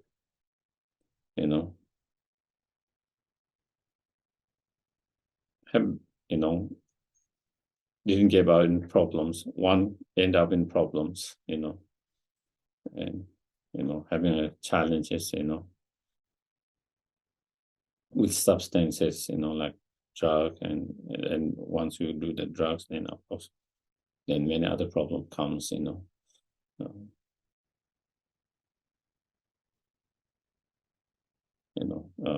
term prison, police, losing your job, not being able to keep your job because once you are in those state, and so, but then, the mother's father, especially mother, started, blame herself, thinking if I didn't do the adaptations, maybe that will not happen, Adapting was the problems, blaming her to adapt that, So that is how we can become, when things goes wrong, you started to blame everything. And I said, we brought up both children the same way, and one had a, with a problem, and one has problem. It's not necessarily because of your upbringings or adaptations. It must be many other factors, there are many factors. Karma factor could be there, and many other factors. Their friends, what kind of circles, environments, all of that, and you don't have control over all of that. Especially a grown-up child, you can't say whom you should go and whom you shouldn't go. Who should be your friend, who shouldn't be your friend. You cannot tell them you shouldn't go to party or not to parties. It is all decision they make, and then they come into certain condition and that, and so but like that, that is just give you one example. So many others people who feel that way, and because of that they experience so much pain, because they are so harsh on themselves and totally blame on themselves for that situations,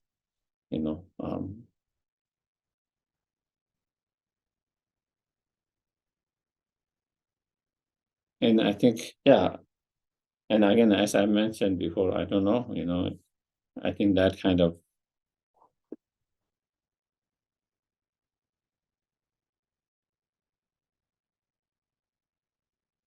there seems to be maybe more strong in the West. I don't know, this kind of, being harsh on themselves and blaming themselves so badly in that way. I think I feel like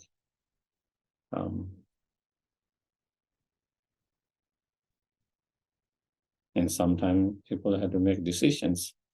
They have no option. They have to, and they make decisions not by themselves, with consulting with many other friends, families, and they make certain decisions for certain,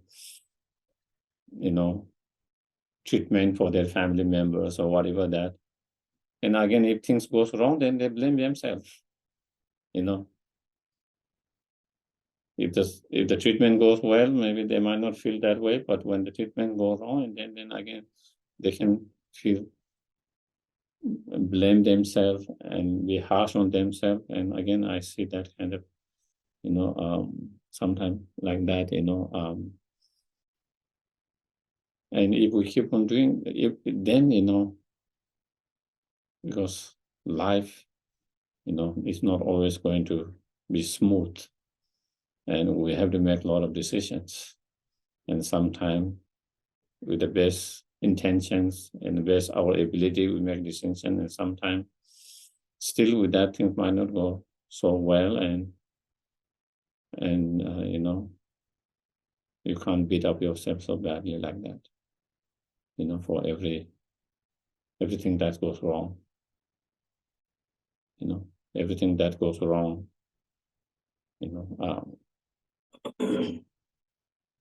so you have to be really, really more compassion, more compassion. So yeah, okay. Okay, if there's no questions, then we'll do a short meditations. Okay, so again, you have opportunity to sleep. Opportunity to sleep again. Yes, please. Just a tiny question. Well, it's probably a huge question, but I'll try and make it tiny time. It just seems it's so important for us to develop that steadfast faith in the long view, for our practice, not wanting everything to happen next year or this.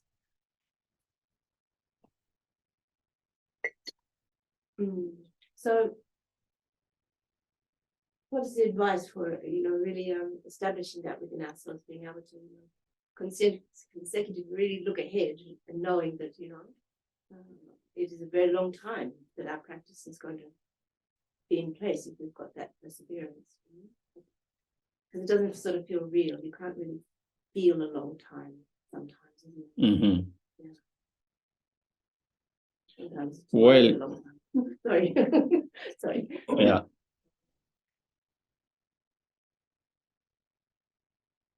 Well, I think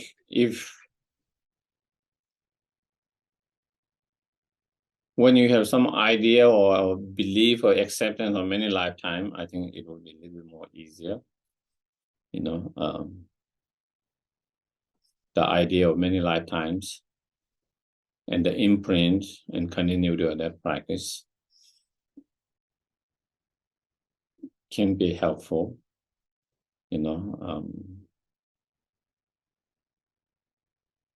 Like my parent, for example, my parent and many of their generations,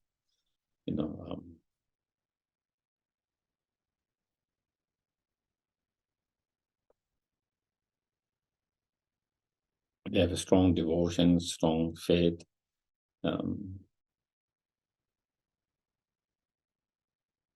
Their understanding of Dharma might not be as because they didn't have so much. They didn't have general education, so they don't know how to read, right? And so, also when you try to explain Dharma in depth, they don't have the enough kind of vocabulary and all of that to really go in the depth. They just have some understanding, but still it's a little bit limited how much depth, especially with certain difficult topics. But their faith and devotion very strong, and then on basis of that, they have strong faith, future life, past life, many lifetimes. Through that they have acceptance of that, and that have helped them in many different ways, that belief and acceptance, and coming to your questions in relation to that. Sometimes my parents would go to teachings where they don't understand. Sometimes they don't understand the language itself. Okay. My parents spoke their own dialect.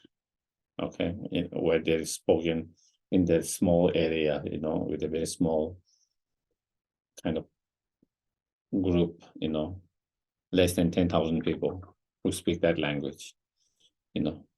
I think next generation, I think it will die. There is no reading language. Reading is Tibetan, but spoken, they have their own dialect. So anyway, so their understanding of Tibetan is also limited. They can understand a little bit, but not fully, because that's not their spoken language. So they will go to teachings, where the Lama might be giving in Tibetans. So probably they don't understand. When they give some general advice here and there, they might get a little bit, but most time they will still go because they believe imprint. So that at least in the future, it will be more easy for them because of that imprint. So they don't feel that they are wasting time, even they don't understand everything there. They don't feel they are wasting there because they feel they are creating, they are receiving the imprint from that, so that it will help them in the futures. And so that, just to give example, that is how it is helpful. So whereas if we don't have that understanding, about the imprint and the futures, then I'm wasting my time. What am I doing here? I could go somewhere and I could do something else. I'm here and it's like sometimes they go for many days, hours, but because of the idea of imprint in many lifetimes, that doesn't stop them from going and listening and being there, and same with the practice, maybe even over the many years of practice, they might not see very strong, tangible result from that particular practice. Sometimes the changes are very subtle and tangible, but still that doesn't discourage them from continuing to practice, because, even they didn't make much progress this time, but with all these imprints to do the practice, in your mind, the next time is going to be more easier. And for progress you have not made now, maybe you will make progress in the future. So I think that really helped them. And I think it does help a lot to have that kind of long-term. And as His Holiness also always says, one of the things that it helped him to dealing with a lot of difficult challenges, because there's often he is asked by all kinds of journalists and everyone who meet, how he is able to keep his mind positive and, despite all the challenges that he faced, continue to face, and he keep the long-term visions, when you think of bodhisattvas being in the world for eons and eons in order to benefit all sentient beings, this problem is very small. In your mind, you are thinking of not one lifetime, eons and eons, to be benefit to sentient beings, to dispel the suffering of others for eons and eons. Mentally you are preparing that, Even it takes eons and eons that I'm continue to be on the path to be benefit and help. And because of that, small setback, some obstacles, some small setback, some problem, challenging, doesn't knock you down, because you think long term, in long term, it's not setback. In short term, sometimes it might look like it's setback. In short term, it might feel like it's obstacles, but in long term, it's not obstacles. So that in that way, then again, it helps to look long term in that way. And sometimes, and that's the same with what we talked about this morning, expectation. That is the biggest problem. That's the biggest obstacles. We have too much expectation, too high expectation, and that become the problems. That become the obstacles to give our practice, to give our path, because you have such a high expectations and such a big result in such a short period. And when you don't see that, then you feel like it's not working or it's not worthwhile, whatever. So that become big obstacles.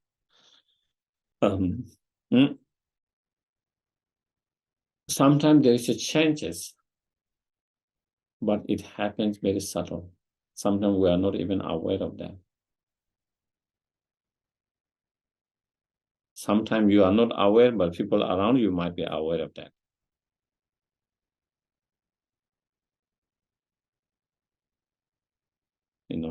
And sometimes maybe people around you might not be even aware, you might be not aware, but you have changed, And one time I was,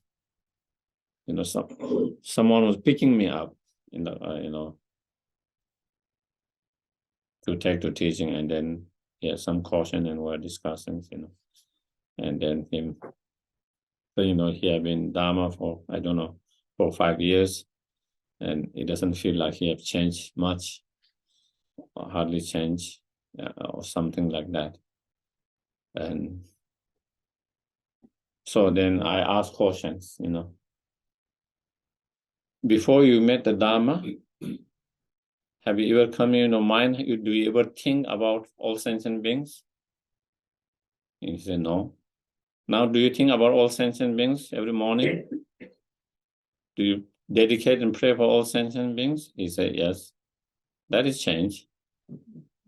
That is changing your mind. Before you are just thinking of yourself, or maybe if you go beyond yourself, your families, your friends, that's all you think about.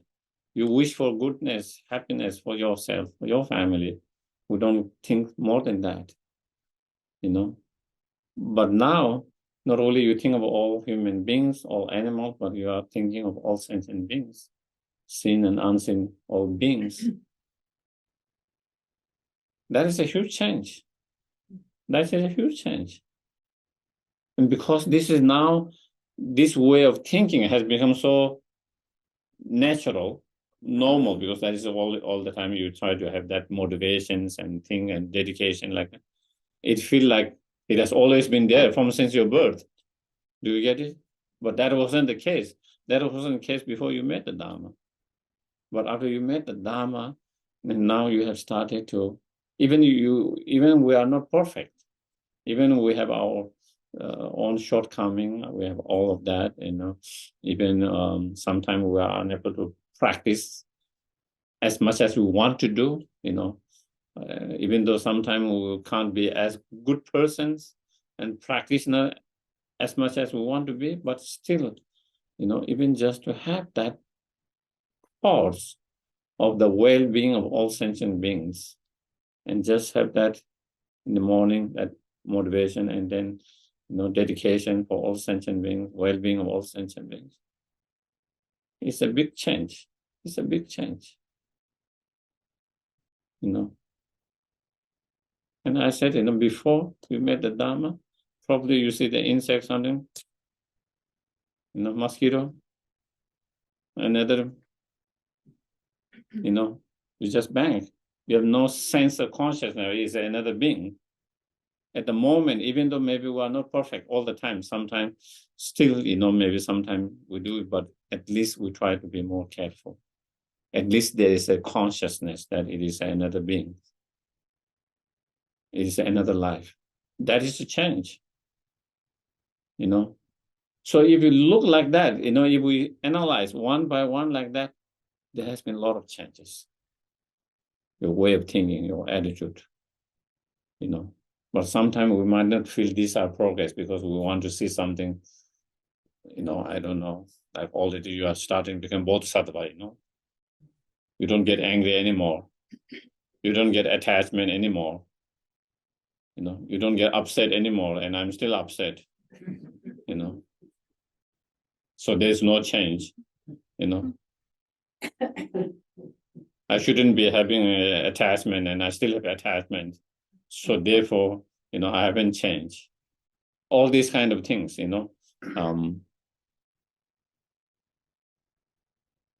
Even with all of this, before we met Dhamma, maybe we don't even have thought that actually anger is a negative thought. Anger is something harmful to others in oneself. Maybe we even have not thought about it. At least maybe we have some understanding and we put some effort. Even we are not successful that all the time, but still we try to put some effort in that, trying to reduce that. Same with attachment.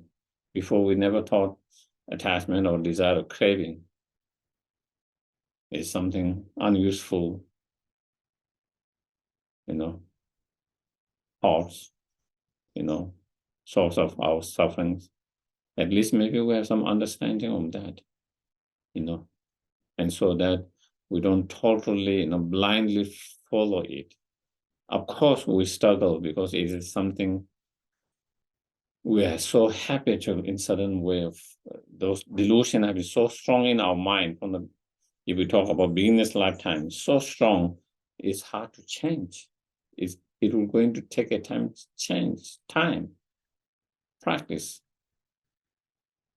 Even just to change some of the very,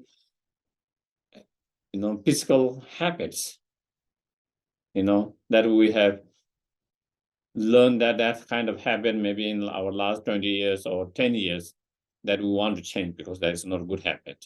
Physical. It's not easy to change.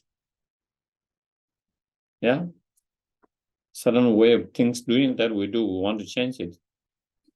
If that is the case, here we are talking about certain way of those mental afflictive emotions, the way attachment and anger from beginner's lifetime. So habitual in thinking certain way, and to change that, we are not going to change like this, So again, we have to be realistic. Sometimes we have very unrealistic expectations. And that unrealistic expectations, as I mentioned, is become a big obstacles in our spiritual path, in our path. And not only our path, I think in everything, so. Okay, I think. So. Okay. So maybe since I think we have to do a little bit. So just try to make yourself relax, Let go of any tensions in your body. Let go of any stiffness, tensions in your body. Drop off any thoughts, any expectations.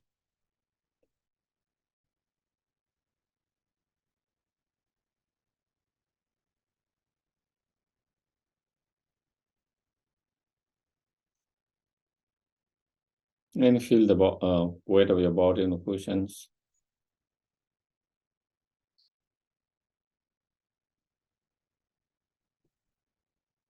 And take a deep breath.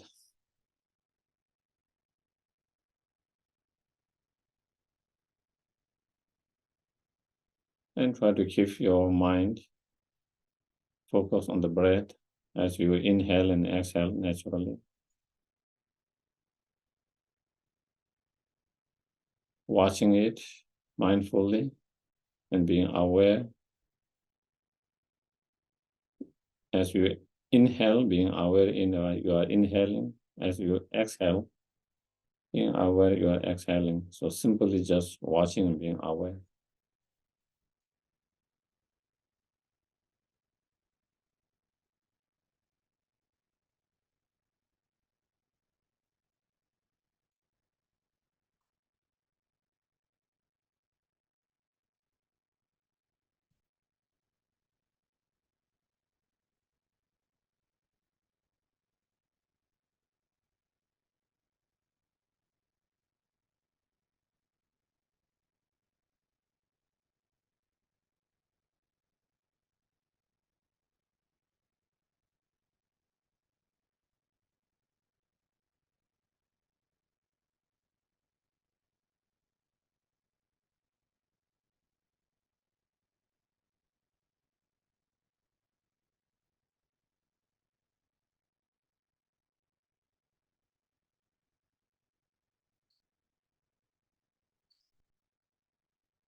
Then we can try to generate good intentions by this practice, meditation.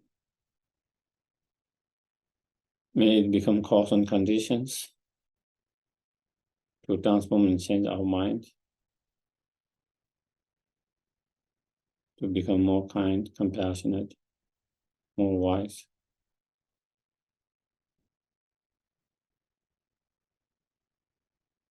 So we can be more help and benefit to others and oneself.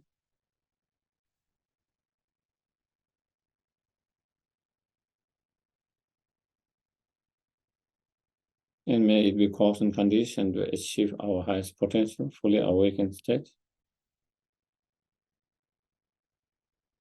So we can be greatest help and benefit to each and every sentient.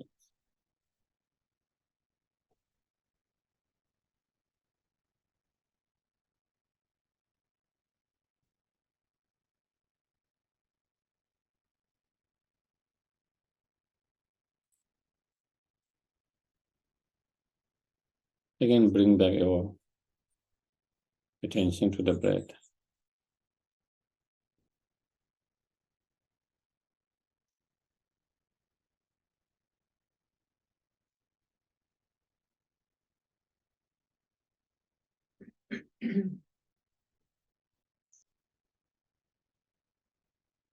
Then we can think of a lot of lists that we might have when we were young. A lot of things we wanted to have.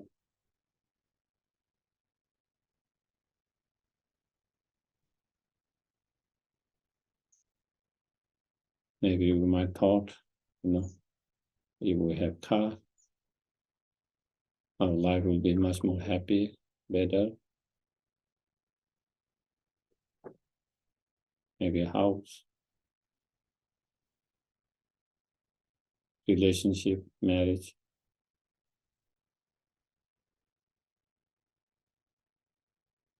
Children.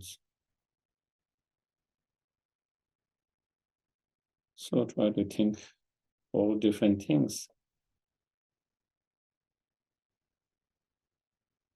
that we thought if we have those, that would make our life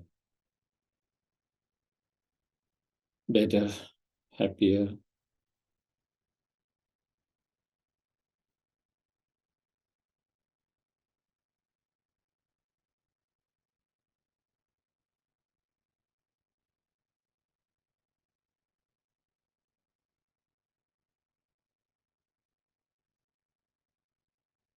And now try to analyze after we have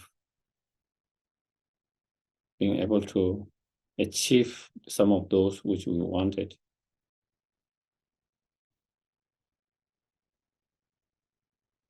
Have those made our life better, happier?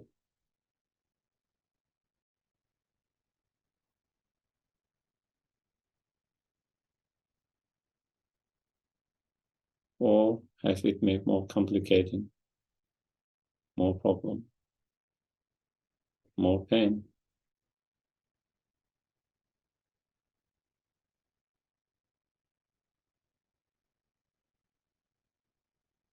Try to analyze that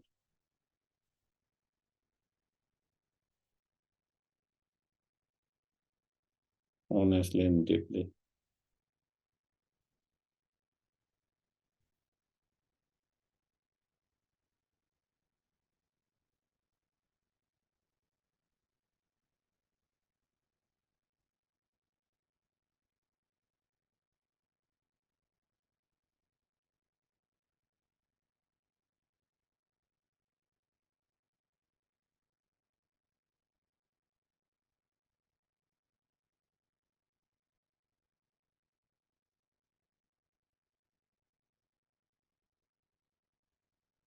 And after getting all of those which we wanted and which we have been able to get so far,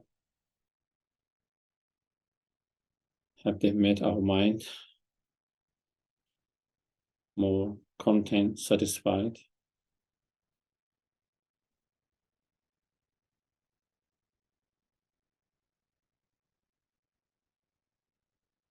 And more peace?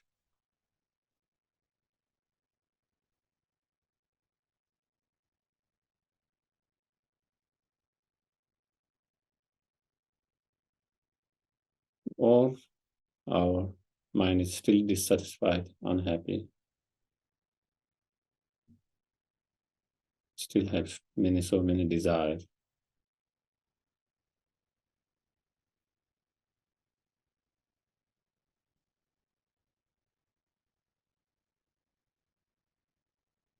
Maybe more desire than before.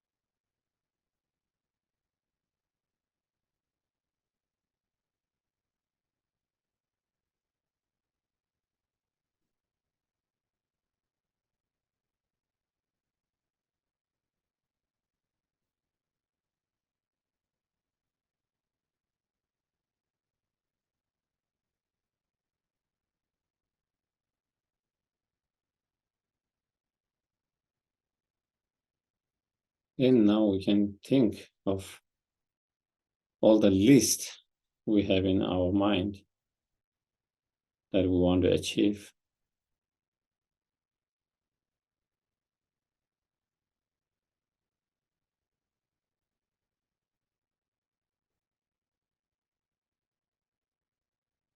They believe that if we can achieve all this list, we will be more happier, our life will be better.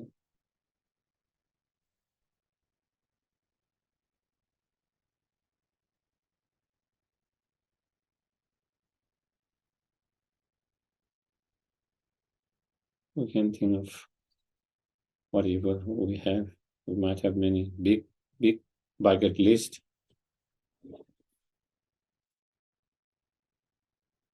Maybe 1 hour or too short to go all the bucket list.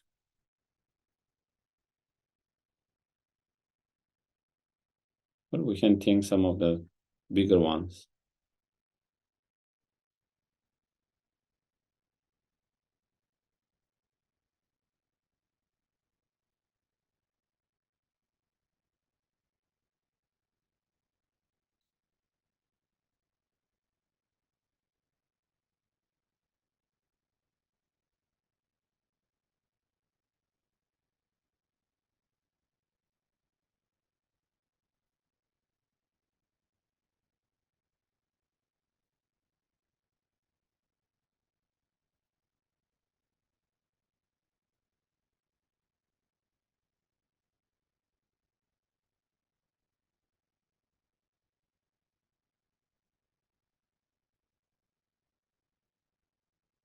whatever reputation, fame, wealth.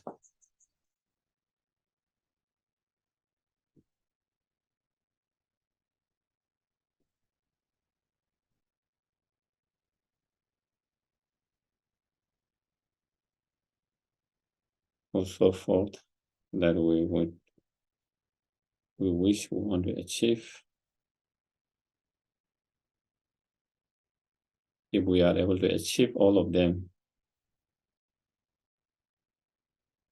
check honestly and analyze, will our life be better? Will we feel more happier?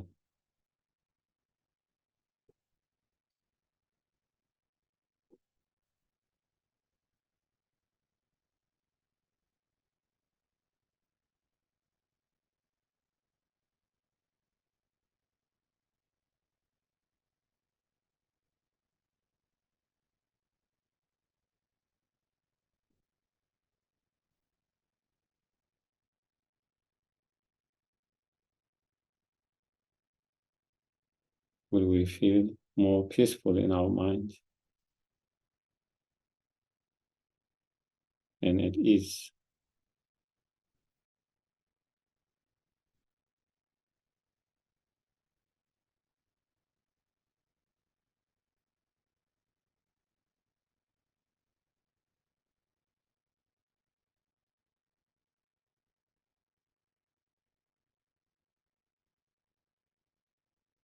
Will that lead to feeling real satisfied, happy, totally content?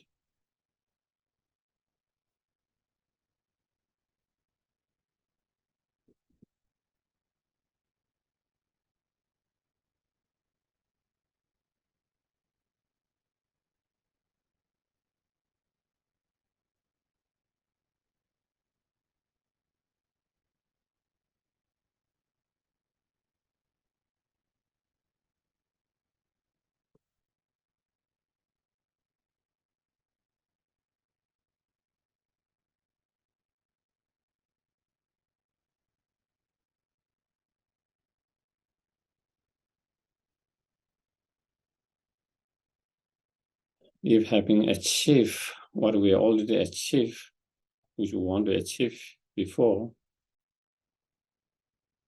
have not really made us more happier, more satisfied,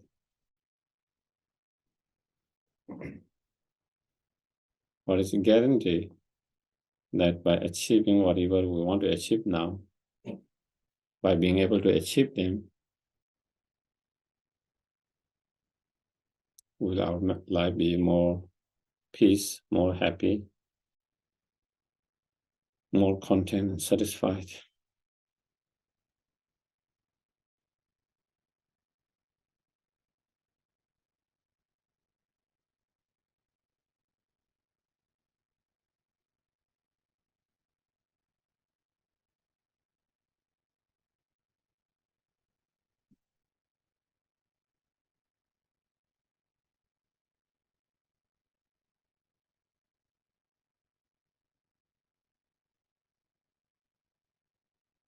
If that is the case, then it's clear, it's very clear that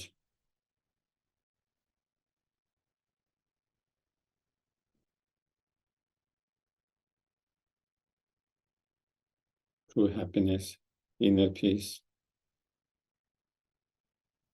and satisfactions, sense of satisfactions, does not come from external objects.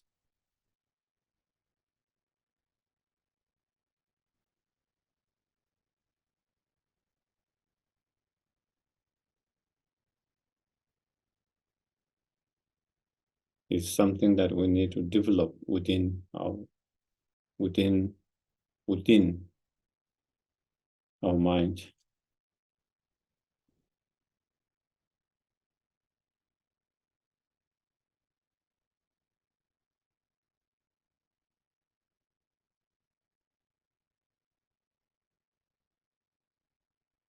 It cannot be achieved by relying on external conditions, factors, objects.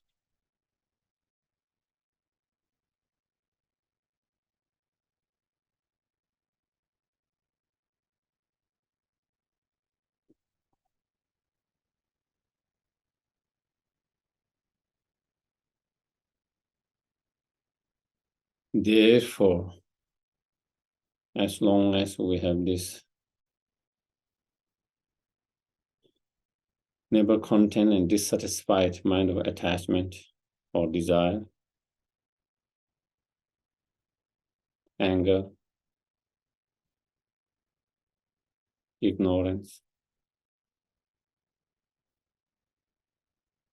and all other delusion and afflictive emotion that arises from them.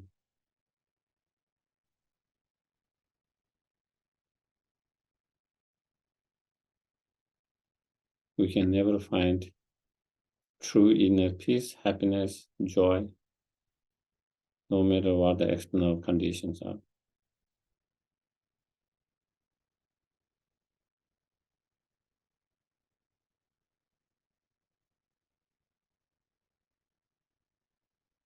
Try to see if that is the case or not.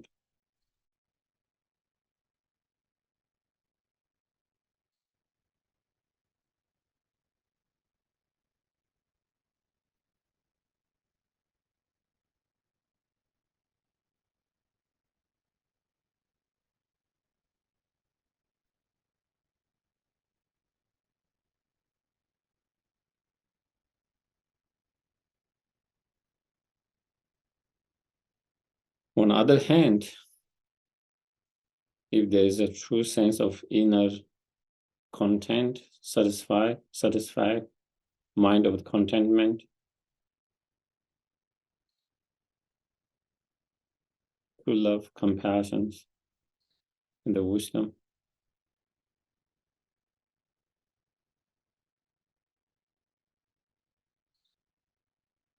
our mind will be much more peace, joy, and happiness.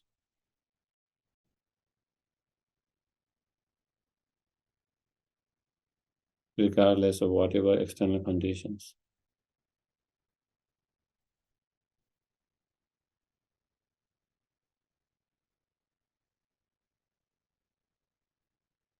And try to investigate and see if that is the case.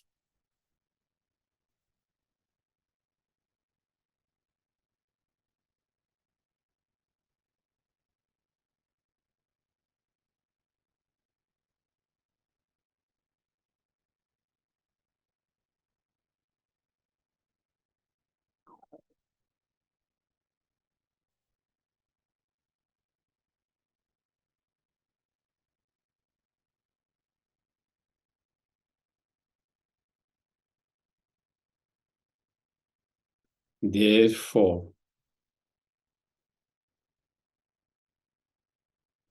our own unsubdued, undisciplined mind of the delusions or afflictive emotions are the very root of all our suffering and problem and pain and unhappiness.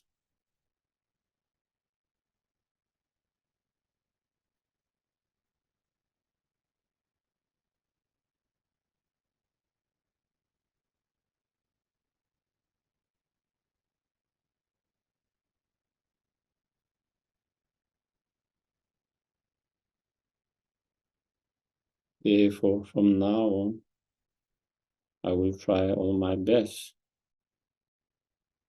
to be more mindful, aware of that,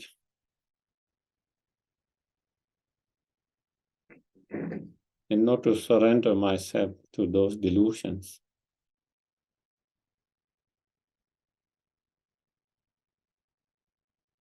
I'm trying to apply the antidote and trying to reduce, minimize, and overcome them as much as possible.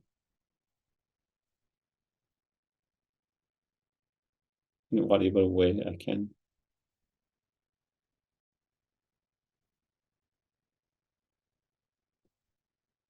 whenever I can.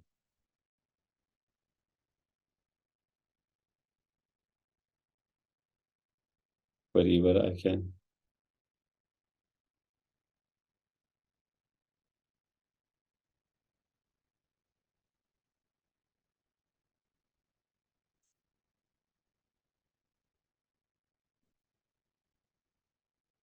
On the other hand, positive state of mind such as true love, compassion, bodhicitta, wisdom, enlightenment, emptiness,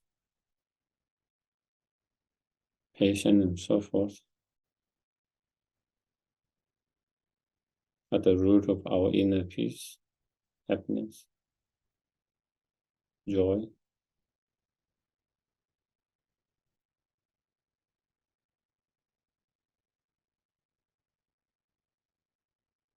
That being the case, from now I will try to have as much as mindfulness and awareness of that.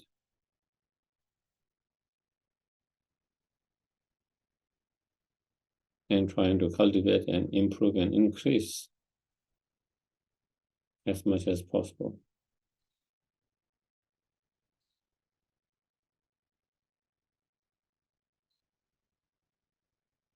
Whenever is possible.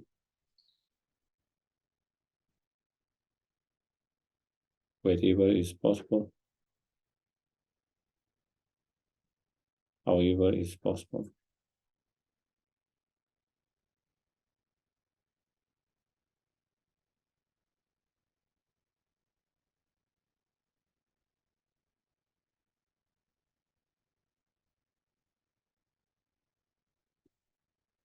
Then we can dedicate all the virtues that oneself and others have created to actualize the bodhicitta mind of wisdom, realizing emptiness within our mind stream and mind stream of all sentient beings. And those who have already actualized not diminish but increase more. Chanjo, Sanjo, Rainbow, Che, Mage, Pana, Kegyo, Kewa, Nyapa, Mepa, Onle, Konto, Did anyone have good sleep? So we want to do the final dedications.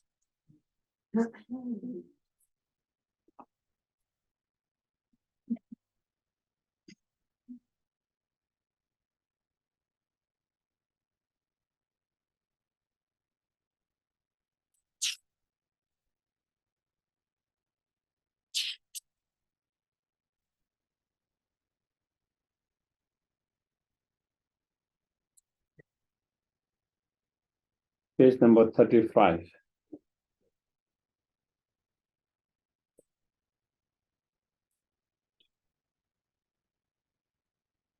So again,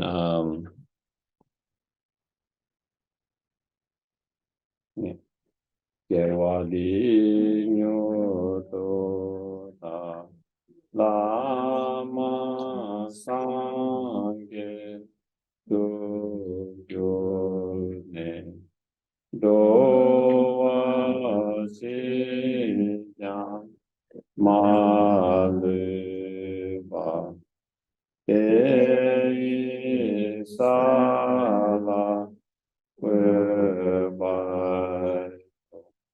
May the Supreme Jewel Bodhicitta that has not arisen, arise and grow. And may that which has arisen not diminish, but increase more and more. Just as the brave Manchuria summoned Badala true, realize things as they are, also I dedicate this marriage in the best way, that I may follow their perfect example. I dedicate all these root of virtues to the dedication praised as the best by the victorious one, thus one of the 3 times, so that I might perform the noble mortal deeds. Then on the 34, to the 2 long life prayers. Hari Rave Kove Shingam De Kendam Dewa Malu Chungwene Jere Sewa Tenzeng Yatso Yi Shabe Sede Patu Tenju Chi savior of the snowland teachings and transmigrated beings who make extremely clear the path that is unification and emptiness and compassion. To the Lotus holder, Tenzin Gyatso, I wish, may all your holy spirits abundantly fulfill. And then 33, Namaste Moses. 33, short, long life for Lama Subhadra Moses. To Jo Chang Shin Chang Gun Yahweh. Zin Jong Be We Kun So To Kun Zin. Sho So Ko E Le Mo Tu Tu. Pa Da So Tu Je Kun Sa Tin Sho. Thank you very much, everyone. Thank you for your patience to listening, and hopefully maybe you got small here, there, that you can take and maybe reflect on or contemplate on, that you can apply, so that is the purpose of coming here together, is that maybe, you might find, even you cannot find everything beneficial or everything relatable. Maybe you might find one here and there, something that you can relate and something you can take home and work on. So, okay, thank you. Thank you. Thank you. Thank you.